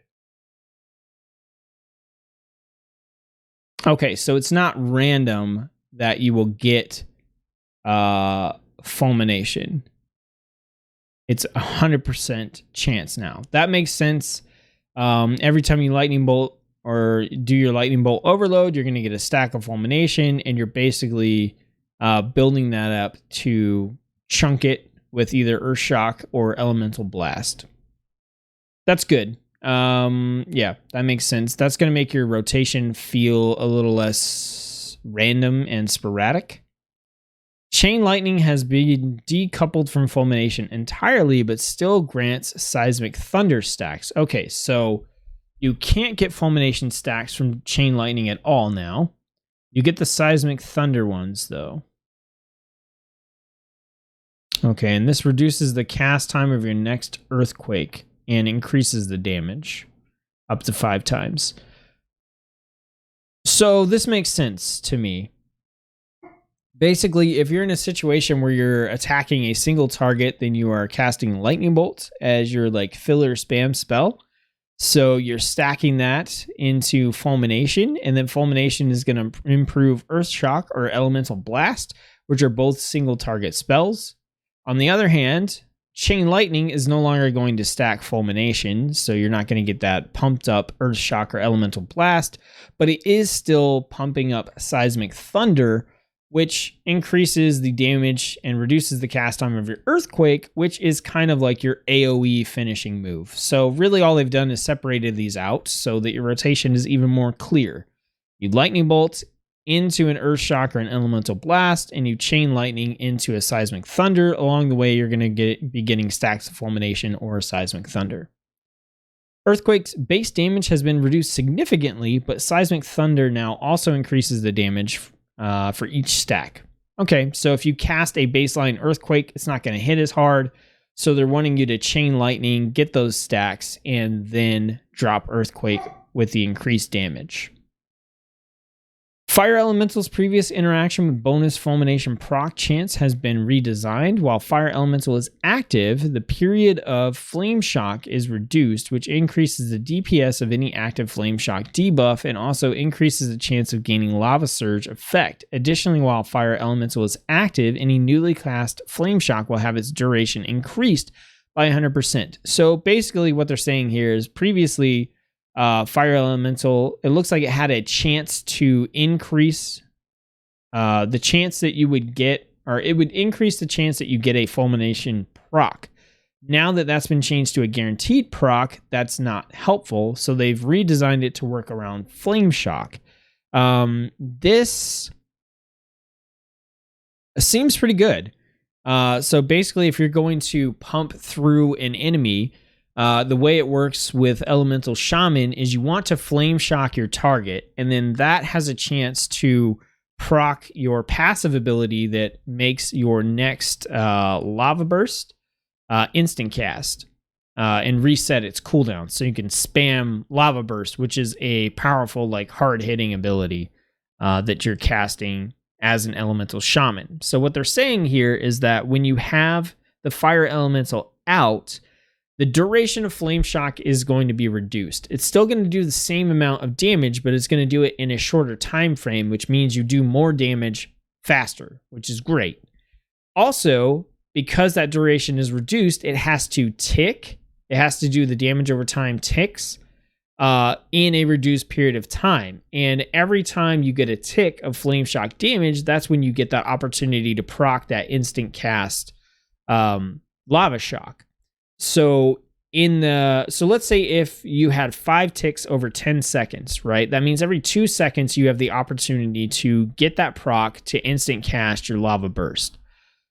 Well, if having your Fire Elemental out reduced the duration down to 5 seconds, then instead you're getting that 5 ticks in those 5 seconds. So you're getting a chance every second instead of every 2 seconds to have that Lava Burst instacast proc happen. So you're getting the DPS a lot faster, and you're also getting those opportunities to instant cast Lava Burst a lot faster, which is going to mean that when you summon Fire Elemental, you just start doing big burst damage, like right out the gate. Also, while Fire Elemental is active, any newly cast Flame Shock will have its duration increased by 100%. So that means that when you put a Flame Shock out, like when Fire Elemental is active, you're not going to have to refresh that as often either. So all around, I think that's cool. That makes Fire Elemental into like a big bursty, like offensive cooldown. You just hit Fire Elemental, and all of a sudden you're spamming Lava Bursts, throwing out more Flame Shocks. Yeah, that seems fun. Lightning Shield will now grant the Shaman a charge of Fulmination when it deals damage to an enemy. Okay.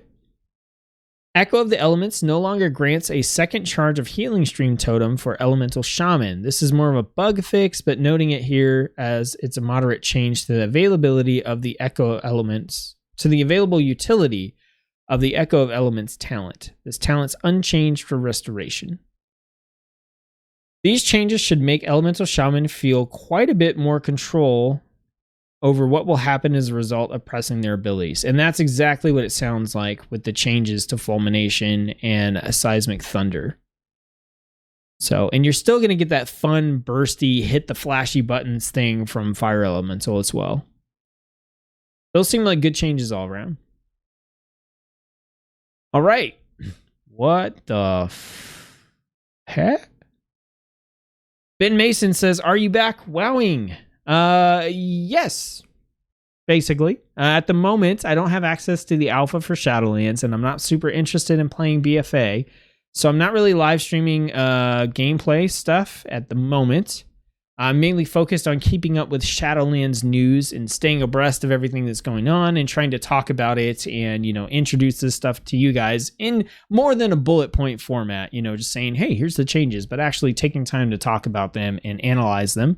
But in my 5K celebration video, linked in the description below, check it out. I did make the official announcement that I am 100% back to making World of Warcraft content when Shadowlands has come, when Shadowlands is out, and all the reasons behind that decision are in there as well. So if you haven't checked it out, definitely check that video out. Okay, so this is going to be... Let's look. Enhancement Shaman core ability changes. This first bullet point here is what really got me. Rockbiter has been removed from the spec. That is huge.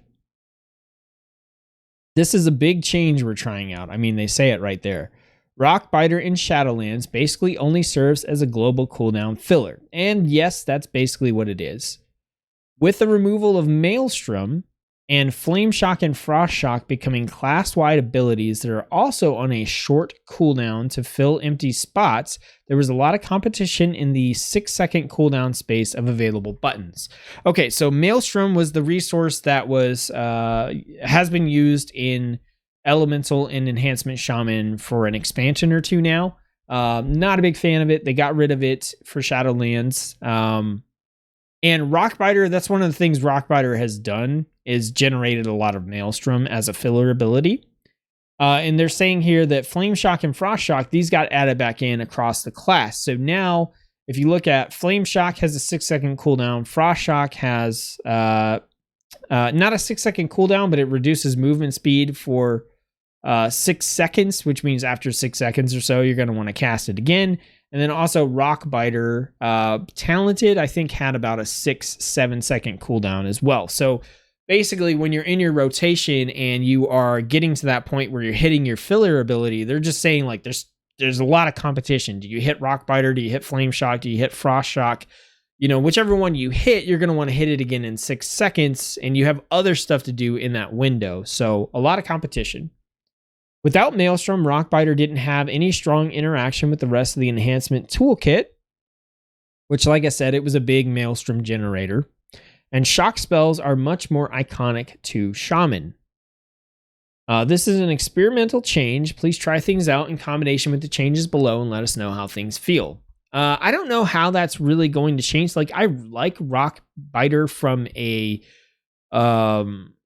aesthetic perspective. Like, visually, it's got a big chunk to it. It feels nice to hit the button, but in mechanically, like, I'm on board with what they're saying here. Lava Lash is now earned at level 11, down from 22. Base cooldown increased to 18 from 12. Lava Lash now gets upgraded at 22 to have its cooldown reduced to 12 seconds. Okay, so you start out with a Lava Lash that you can't use as often. And Lava Lash, I believe, is your...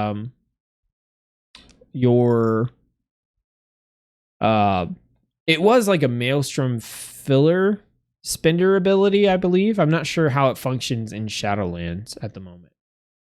Storm Strike's cooldown has been reduced. That's sweet. Storm Strike is your big, like, woof ability on enhancement.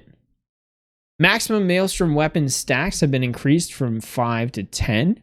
Each stack of Maelstrom weapon now grants increased damage and or healing to the ability's Maelstrom weapon effects, in addition to the cast time reduction. Okay. Abilities that are altered by Maelstrom Weapon have had their baseline damage or healing values reduced. Okay, so just some numbers balancing there. And once again, they're making it so that you want to stack Maelstrom Weapon as opposed to just hitting your ability without any stacks. Just kind of like what they were doing with Earthquake here in Elemental, where it's like, yeah, you can just cast an Earthquake, but like the proper way, the best way to do it is to get your Seismic Thunder stacks first, and then cast Earthquake so you can get more damage out of it. Same thing here. Get those Maelstrom Weapon stacks, then cast your ability and cash in for those big chunky improvements. Stormbringer no longer causes your next Storm Strike to not incur a cooldown. That is probably due to the fact that they've reduced the cooldown a little bit. Feral Spirits now grants 1 stack of Maelstrom Weapon immediately when pressed, and an additional 5 stacks over the duration. Okay. Each target you hit with Chain Lightning now both increases the damage of and reduces the cooldown of your next Crash Lightning. Okay, that's pretty sick. So Chain Lightning is what you're going to want to use on Enhancement Shaman against multiple targets, mainly because you want Crash Lightning to deal like more damage. Crash Lightning is your big chunky like AoE ability that you get to use. So being able to pump a couple Chain Lightnings into a group of enemies and then boom, Crash Lightning for increased damage and a reduced cooldown so that you can Crash Lightning again later seems good. Drastically increase the Wind Fury totem radius from 12 to 30. That's huge. That gives you more mobility. Wind Fury weapon and Flame Tongue weapon no longer require you to click the button, then click a weapon on your character sheet. Oh my goodness. I remember doing that. They automatically apply their effects to the appropriate equipped weapon. Now, I remember before you could kind of like mix and match. Okay, so Wind Fury is main hand. Flame Tongue is offhand. Okay, so there isn't an option for you to do like... it doesn't apply to both, and there isn't an option for you to like mix and match and change things. So this does make sense, actually. This is a nice quality of life upgrade.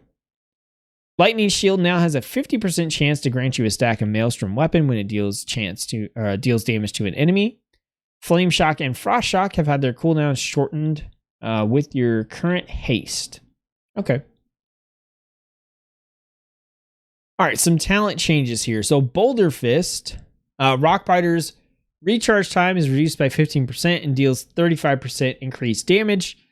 This was like my go-to in open world content. This has been redesigned because they got rid of Rockbiter currently and renamed to Lashing Flames, and it's a passive. So it says Lava Lash now increases the damage of your Flame Shock on the target by 100% for 12 seconds.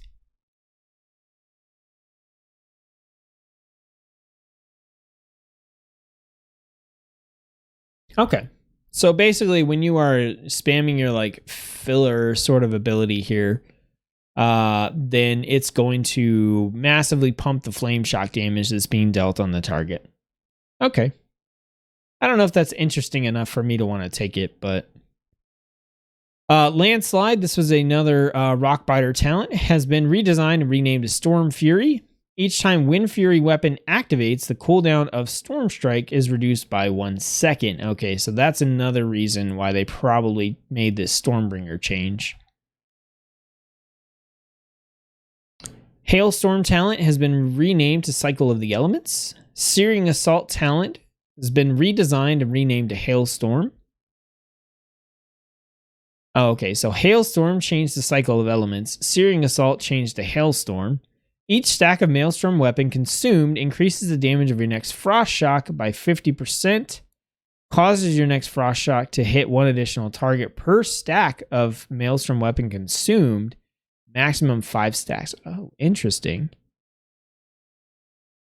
Okay, so if you get to like 5 Maelstrom Weapon stacks, you consume it, then you Frost Shock, you get increased damage, and you'll hit 5 targets with Frost Shock. That could be fun. That could be really cool, actually. The overcharge talent has been redesigned and renamed to spell number 8349. I'm sure that's not the spell.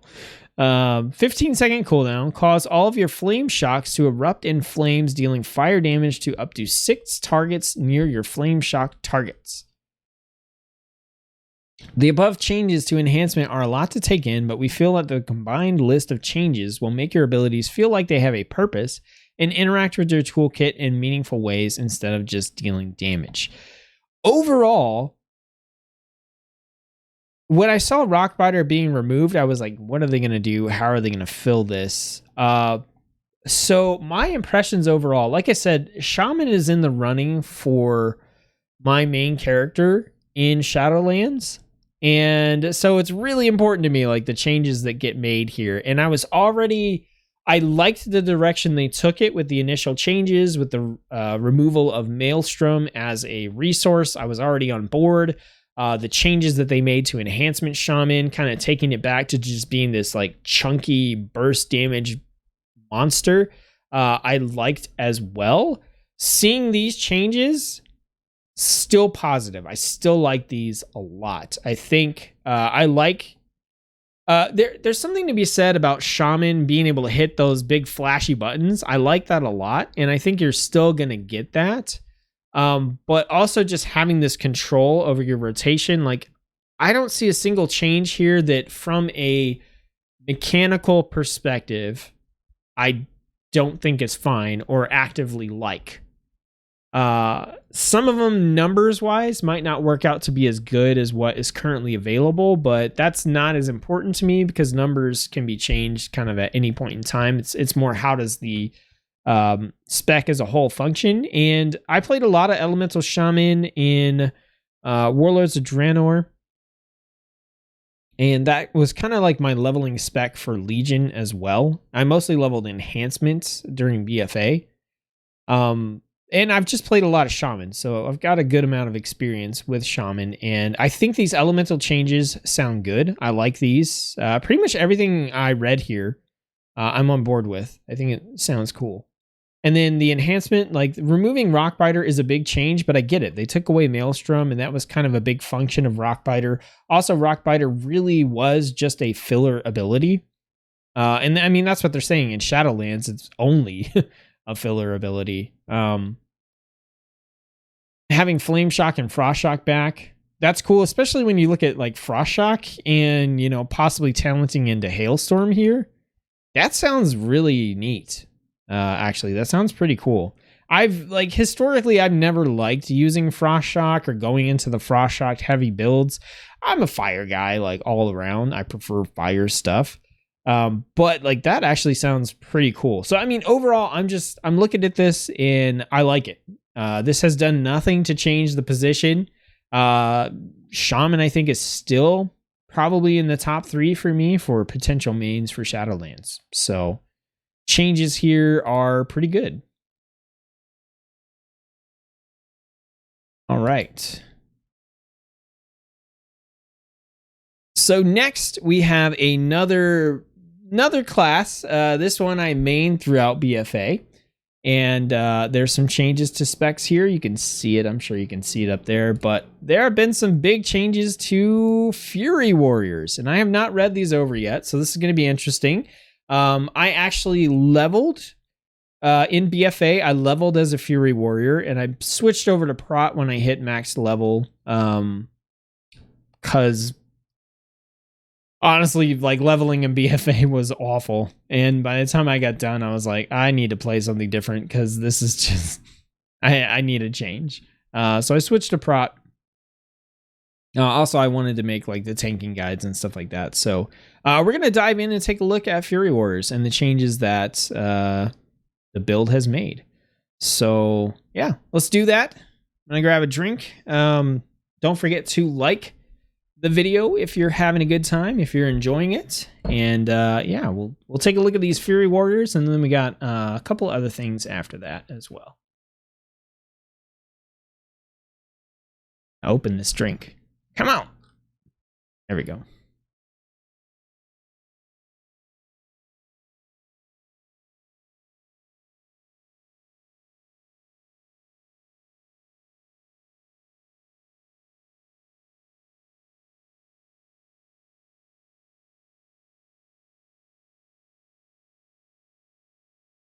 All right.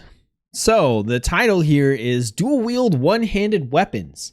Single-Minded Fury Warriors return in Shadowlands. Okay. So there are a bunch of changes, including the long-requested return of Single-Minded Fury.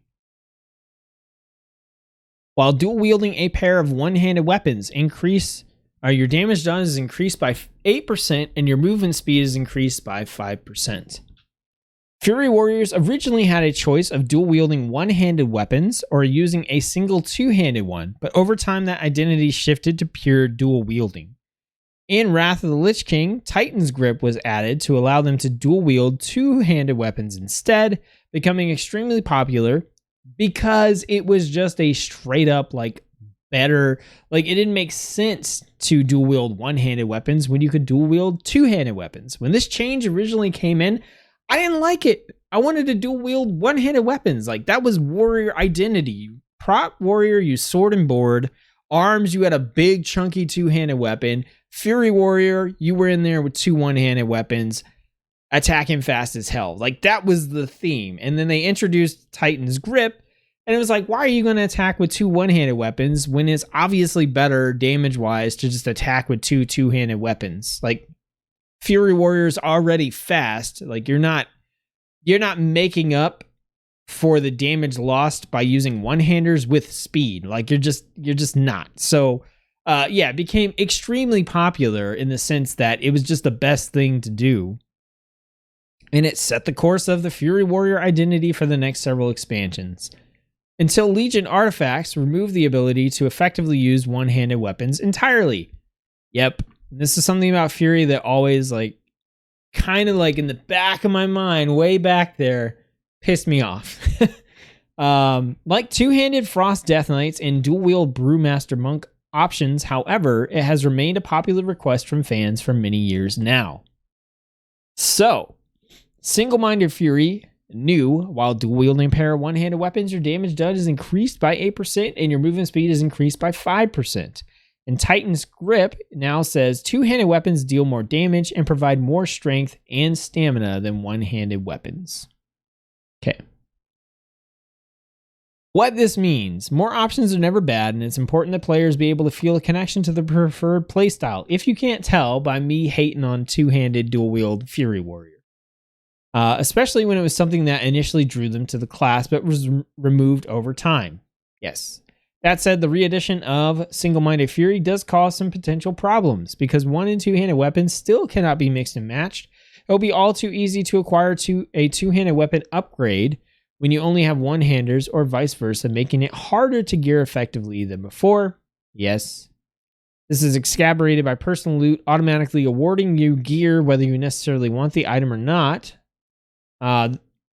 But in previous expansions, you had Master Looter as an option. Balance is also a consideration, and this I think is the more important one, as invariably one setup ends up being stronger than the other, as was the case with Titan's Grip when it first came out. It was the stronger setup compared to dual-wielding one-handed weapons.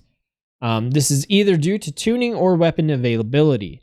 Many players suggest the compromise of simply lifting transmog restrictions, allowing players to transmog their two-handed weapons into their preferred one-handers, but that might open the door for other weird interactions, such as Retribution Paladins wanting to transmog to a single one-handed weapon instead of their two-handed one.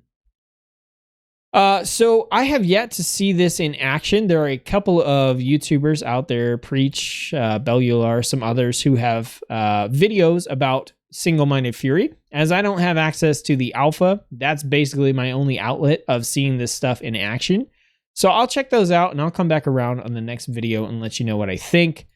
Like I said, I personally prefer the dual wield one-handed Fury Warrior mode. But at this time, like I said, basically Titan's Grip was the best setup. By the time Legion came around, it was the only setup. It's the only setup through BFA. I've had 2 expansions of you don't have a choice, and a few expansions of, well, the better choice is two-handed weapons to get used to this. So it doesn't bother me as much as it did when it was initially happening, but I prefer the one-handed setup just in general, because when I play Fury, that's what I like. For me, Fury, initially was all about like speed, fast blazing attacks, making things bleed. I feel like if you have a two-handed weapon and you hit something, you're not making it bleed. You're taking off a limb, right? And that's kind of what Arms does with abilities like Slam. Whereas, Fury has Blade Storm or whatever, not Blade Storm. Anyway, the idea of hitting things with a bunch of cuts from a single-handed weapon, like it just fits better thematically, I think, and it's what drew me to Fury in the first place. But this right here, balance being a consideration, that's where I think the big problem comes in, because, the initial thing with Titan's Grip is like, there's just more damage on a two-handed weapon. And ultimately, even if the attack speed on a two-handed weapon is lower, you make up so much of that by being a Fury Warrior, because you are about fast attacking, that ultimately it's better to have the high damage and a little lower attack speed than it is to have a little faster attack speed with lower damage. So I don't know how they're going to balance that. Like, I'm looking at this right here, damage done being increased by 8% and movement speed increased by 5%. I'm like, is 8% even enough? Like, is that even going to make the difference? And then, yeah, you do have the gearing issues. Like, weapons and shields are already the hardest things to like get a hold of outside of maybe trinkets. But even those a lot of times feel easier to get, especially with the new World Quest system. So having like that loot table where you can't have a one-handed and a two-handed, but you can only have two two-handeds or two one-handed. Yeah, it does mean that, the potential for getting an upgrade is definitely reduced. So I don't know. I don't know how they're going to balance it. I'm interested to watch some of those videos and just take a look at how it feels based on the thumbnails and stuff that I've seen. It seems like a positive change. Either that or people are just generally excited about Single-Minded Fury coming back, whether it's good or not. So I don't know. We'll have to see. Either way, I'm probably not going to main a warrior in Shadowlands anyway. It's probably going to be a side character, maybe like I got the tier of like main characters, secondary characters, and then those like in characters where I literally just level them up to max because that's what I do.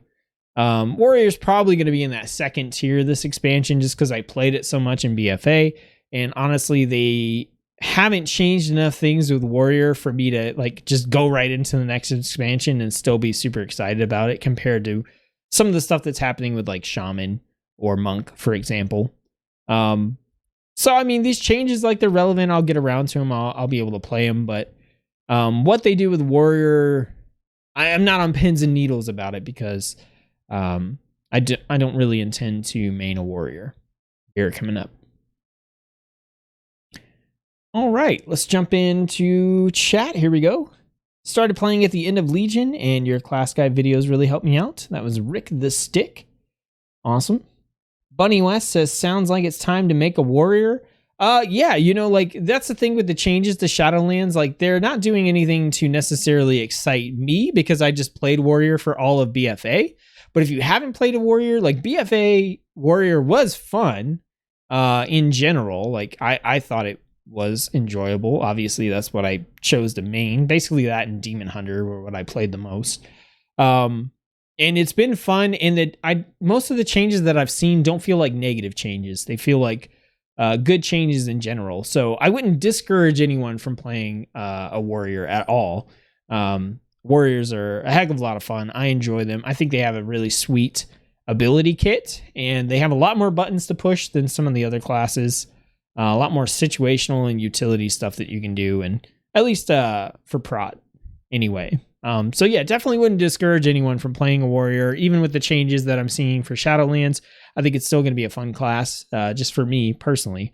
I'm going to play something different. So yeah, might be time to make a warrior if you haven't played one yet. Or wait until Shadowlands comes out, and then you get to experience the super sweet character customization options and the new character creation screen and all that stuff. I don't know. All right. The final little bit of news here before we potentially get into looking at Covenant ability visual effects just for fun.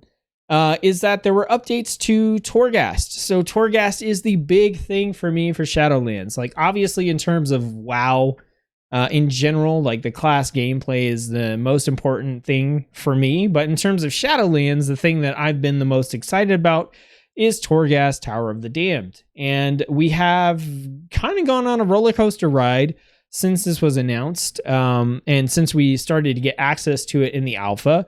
So basically people got access and it was a lot of fun, and they were like, man, this is great. This is awesome. Here's how Blizzard could screw it up. And the big worry there was that they would do something like they've done with horrific visions, where you could only do the tower like 2-3 times a week, and then that's it. Whereas someone like me, like, this is my jam, right? I might want to just do this as my main thing and just do the other stuff on the side as I have to. Well, they came out and they basically said that they were going to come out with 2 versions of the tower. So there would be one version of the tower where you essentially you run, I think it's like 6 floors or something like that. And like that version where you just go through and you run a specific amount of floors and that's it. It's a Torghast run, is the way that you're going to farm your ingredients for the legendary. And you're only going to be able to do that, 1, 2, 3, or whatever times a week, however many they set. That's going to have a cap, right? So what we feared came true in that sense, where there's this mode where you can only play it a limited number of times in order to farm your resources for the week. However, they announced that there's going to be a different version of Torghast, the random, truly roguelike version, where you just get as many floors as you possibly can, that you will be able to run basically as much as you want. And you are running it for like kind of like cosmetic rewards and achievements. So on the one hand, if you don't care about the tower, you basically just go in, you do your short little 6-floor run or whatever it's going to be for the week. You get your materials to get your legendaries, you get out, you go do whatever you want. On the other hand, if you like doing the tower, you do that, but then you go into the infinite mode and you challenge yourself and try to get as far as you can and earn some cosmetic rewards and stuff along the way. That's awesome. I'm so happy that they did that. And one of the reasons I mentioned wanting to come back and actually definitely make content for WoW was the fact that not only like are they addressing the community and listening to feedback and actively making changes. It's not just that they're making changes, it's that they're making the changes that we want. A lot of times Blizzard has this habit of like, oh yeah, we hear your feedback and we know you guys want solution A, but solution F looks real cool. And we're all like, no, not solution F, solution A. That's what we want. It makes sense. I mean, if you got to tweak something to come up with solution B, but it's real close to A, cool. Not F. So they have been not only responding to feedback, but responding to feedback basically the exact way we want them to. And that was one of the suggestions, was like, hey, don't make it so that we can't run this tower as much as we want to. Like, just make it so that if we want to run it more than what you want people to run it for in the week, you can just get cosmetics and stuff instead. Like, don't make it feel like we have to farm it over and over and over again to get legendary mats. So like, just cap that, and then those who want to continue to play can continue to do so. And so they came up with these 2 different modes of like, hey, this version, it's got a limit on like how far you go. It's got a limit on how many times you run it in a week. That's where you go. You get your materials so you can just do it and get out. This other mode is what everybody, who's into Torghast really wants. You just run it infinitely. You get cool cosmetics, achievements, titles, whatever they want to put in there. And you're really just running it because you like the mode. So awesome. Great job. Thank you, Blizzard. Love it. So the next thing that came in is they were trying to address this situation where basically what people would do, and I don't want to say everyone, like the min-max people would do, is they go into Torghast and they would wait. They would just sit there and wait until they had their cooldowns ready and available. And then they would like do the next chunk of the floor or whatever. And then after they did that, they would wait for their cooldowns again. So we're talking like, okay, this ability is on a 2-minute cooldown. I push it, we kill everything in the room. Now I wait for 60 seconds or whatever until that cooldown's back. Okay, now we go kill the next group. Now we wait for 60 seconds. Now we go, that kind of loop. And what Blizzard wanted to do was discourage people from doing that. And basically the feedback from the community was, who cares? Who cares?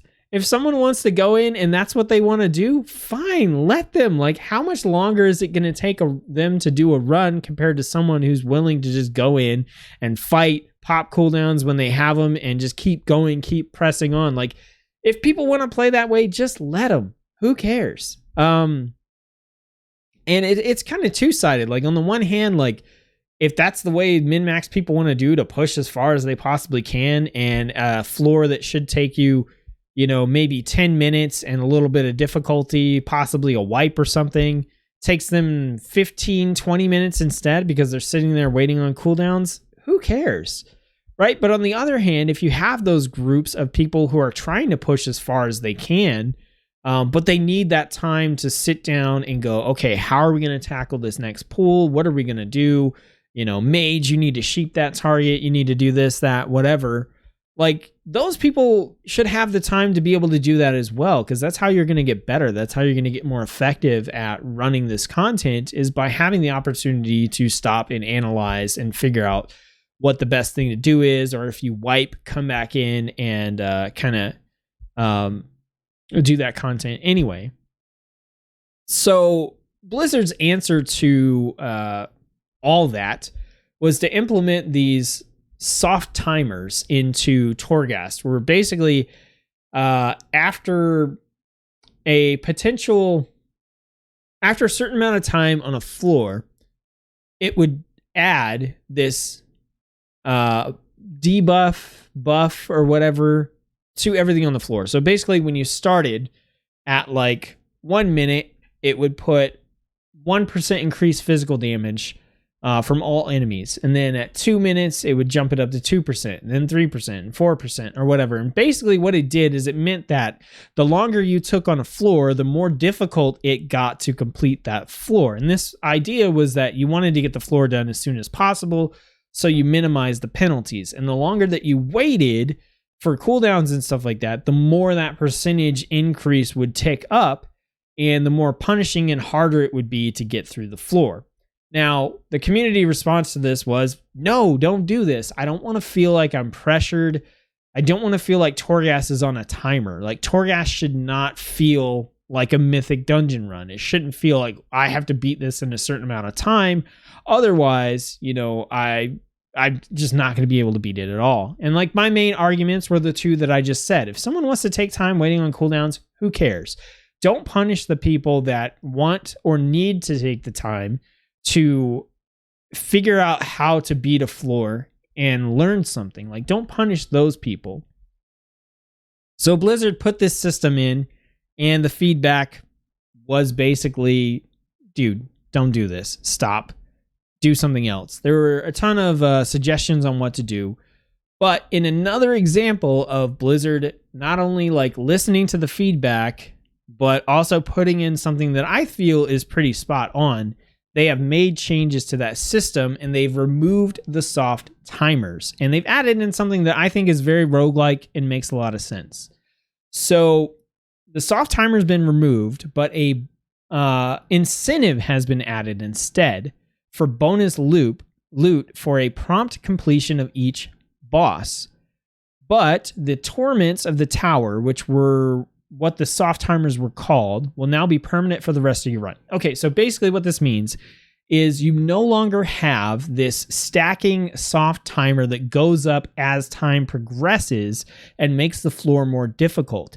Instead, you just have a flat, floor-wide percentage, but it stays with you throughout the rest of your run. So let's say if you're on a floor and you're there for 5 minutes, and under the previous system, you would have had a 5% increase to the difficulty of enemies on that floor, right?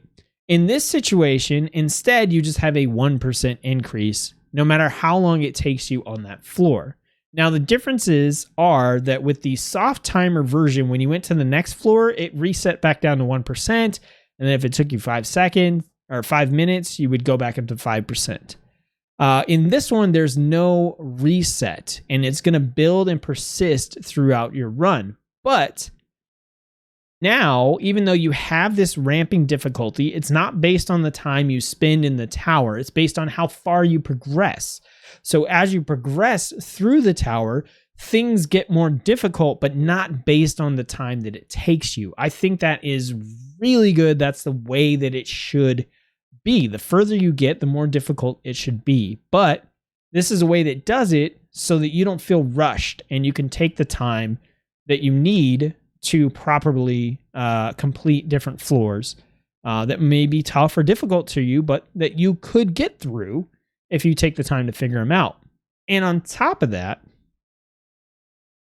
it says the bonus loot portion has been announced to be out of date and can be ignored. So, all right, we don't have the bonus loot. That is a good idea that I think Blizzard should focus on, is like, hey, if you can beat a boss in a certain amount of time or whatever, here's some bonus loot. That's fine, because if you get to a point where the floor is really difficult, you kind of just say, all right, guys, we're not getting the bonus loot on this floor, but let's just see if we can beat it, right? That doesn't feel as bad as like, guys, come on. In 10 seconds, we're going to take over to the next percentage. You got to go. So here's what we have going on. The Torment of the Tower effects that previously scaled until you ascended to the next floor, that 5%, a percent per minute thing I was talking about, have been removed, have been altered to remove the speed component. These Torments of the Tower now buff the enemy forces to become much stronger and appear to persist for the rest of your run. For example, Breath of Coldheart will increase the health of enemies by 5% on the first floor, all the way up to 25% health on the boss floor. The 25% will carry over into future segments of your run, making enemies permanently harder, and will be mixed and matched with other torments as you ascend. For example, moving to the next zone carries over the 25% health, and now you also have to deal with Might of the Upper Reaches at the same time. So there are floors and there are zones. So within a single zone, there are a number of floors that lead up to a boss fight. When you defeat the boss, you go to the next zone, where there are more floors that lead up to a boss fight, and then the next zone. So what they're saying is, in Zone A, you might start off with 5% increased enemy health on the first floor. When you go to the second floor, it goes up to 10%. The third floor, 15%. The fourth floor, 20%, and then the fifth floor where the boss is, 25%. So as you hit each floor, the penalty, the torment, increases. So it does gradually get more difficult. But then when you hit the next zone, that 25% cap that you got in the previous one stays. So you start that first floor in the next zone with 25% increased enemy health. But you also get a new torment for that zone. In this case, they're looking at Might of the Upper Reaches, which says this increases the physical damage that enemies do by 3%. So what'll happen is, as you get to Zone B, the entire way through, you'll have 25% increased enemy health. But on the first floor, you'll have 3% increased physical damage. Then the second, you'll have 6, then 9, then 12, then 15 on the boss floor. So when you hit the boss floor, you'll have 25% increased health, 15% increased physical damage. You go to Zone C, you keep both of those, and you get a new torment for Zone C, which might be magic damage of enemies is increased by 3%, and then that continues to stack. So I know that was like, probably, it was a lot of examples, but I really just want to get the point home. That's how this is intended to work. And I think this makes sense. I think this is a much better way to approach ramping difficulty than putting things on a timer. This is also something that you can kind of plan for. You pop into the floor and you're like, okay, so we've got physical damage done by 3%. Now, right now, it's just 3%. By the time we get to the next boss, it's going to be 15%, and we're going to have to deal with this for the rest of our run. So along the way, we might want to pick up some anima powers that are going to help us mitigate this physical damage increase that's coming, or that's going to help us mow through this increased 25% health. And these are random. The anima powers that you get are random. So all that together, it's going to change your run every time. So I think this is something that is really, really cool. It's definitely, in my opinion, a better way to do things than to have those timed torments. And it's just really good to see Blizzard addressing this whole Tower of Torghast thing, like in the way that the community has asked us to, or the community has asked them to. So yeah, overall, this was big. Seeing this was a huge factor in me deciding to not play Shadowlands, but actively want to make content for Shadowlands. And yeah, I'm just still really excited about the tower and being able to make content and guides for that. So, all right. We've been going for 2.5 hours now. And I think that just based on the time available and how long this news update has been, I'm going to save the Covenant abilities spell effect, looking over that stuff for the next news thing. Because, yeah, this has been a lot. I told you, like, the title of this video is so much stuff because there's so much since the last time I tuned in. The next WoW news update will come a lot sooner than this one. Like I said, this one was just kind of, I was expecting that Blizzard live stream to be a part of whatever the next news thing was. It got delayed. That kind of pushed what I was doing back. That's coming up here in 2 weeks. So I'll probably try to slam in another news live stream before then, go over these Covenant visual effects and whatever other news we get this week, possibly next week. And then that'll lead us into the live stream. And then the next news stream after that, we'll be talking about, what's going on in that live stream. What else do we have? I would love for them to announce like a beta for Shadowlands and a reliable way for people to be able to get in so that I could jump in and do some testing and do some live streaming on that. That would be fantastic. All right, we're going to check in with chat. Bunny said, if that was the case, you'd probably need the cooldowns for the difficulty increase. Yes, that is like in the tower. If you were running along and the time was increased, increasing difficulty, then yeah, you're exactly right. It makes it so that you need those cooldowns to actually get through the content. All around, it just seemed like a bad way to do things. And the community spoke out and said so. And, Blizzard tested it, but then they eventually decided to change it. So that's great. Jonathan Moore, I'm only like 2 hours behind the live stream, but I'm very much down for some lore videos.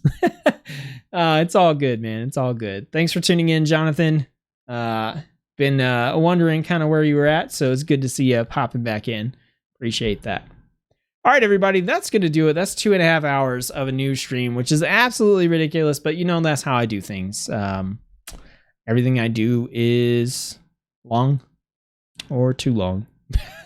I like to think it's long because I think I stay on topic the entire time, except for maybe towards the end. So hopefully, whatever content I make is still entertaining and interesting. I know it's a lot to get to and get through. That's something else I'm looking at feedback on. Would you have rather I broke this video up into 5 30-minute chunks? Or is this big long form stream of consciousness form of news entertaining as a live stream? Let me know if you're still hanging around for the stream here, or you're watching this later on the VOD. That'd probably be my like ending question. The beginning question, what do you think about lore videos? Ending question, what do you think about more frequent, shorter news stuff? Would you like that, or is this kind of live stream look at everything stuff interesting and cool enough to continue to do? I don't really care. On the one hand, I have to like stream more often, and there might not be as many interesting things to talk about. On the other hand, yeah, these videos go real long. So, all right. Thanks everybody for tuning in. Don't forget to like the video if you had a good time, if you enjoyed me freaking out over female Tauren customization options and how badass they look in the character customization screen, then throw a like on this video. I'm trying to up engagement, so if you are awesome enough, please leave a comment on the video. Just let me know something you liked. I like this reaction. I think this about this class change. You're totally wrong about warlocks. Whatever that may be, please jump in. I definitely try my best to respond to comments on newer videos. So, Atij Alquamzi, I think I said that right, says, hey man. Hey man. All right, so that's going to do it. You guys will see me along for another WoW live stream of news here pretty soon. Also, tune in on Twitch. Twitch is where I'm going to be live streaming random gameplay. And I kind of intend to be on there sometime in the next week or so. Hope you're having fun in whatever it is that you're doing. And as always, I will see ya on the next video. Thanks, everybody. Peace.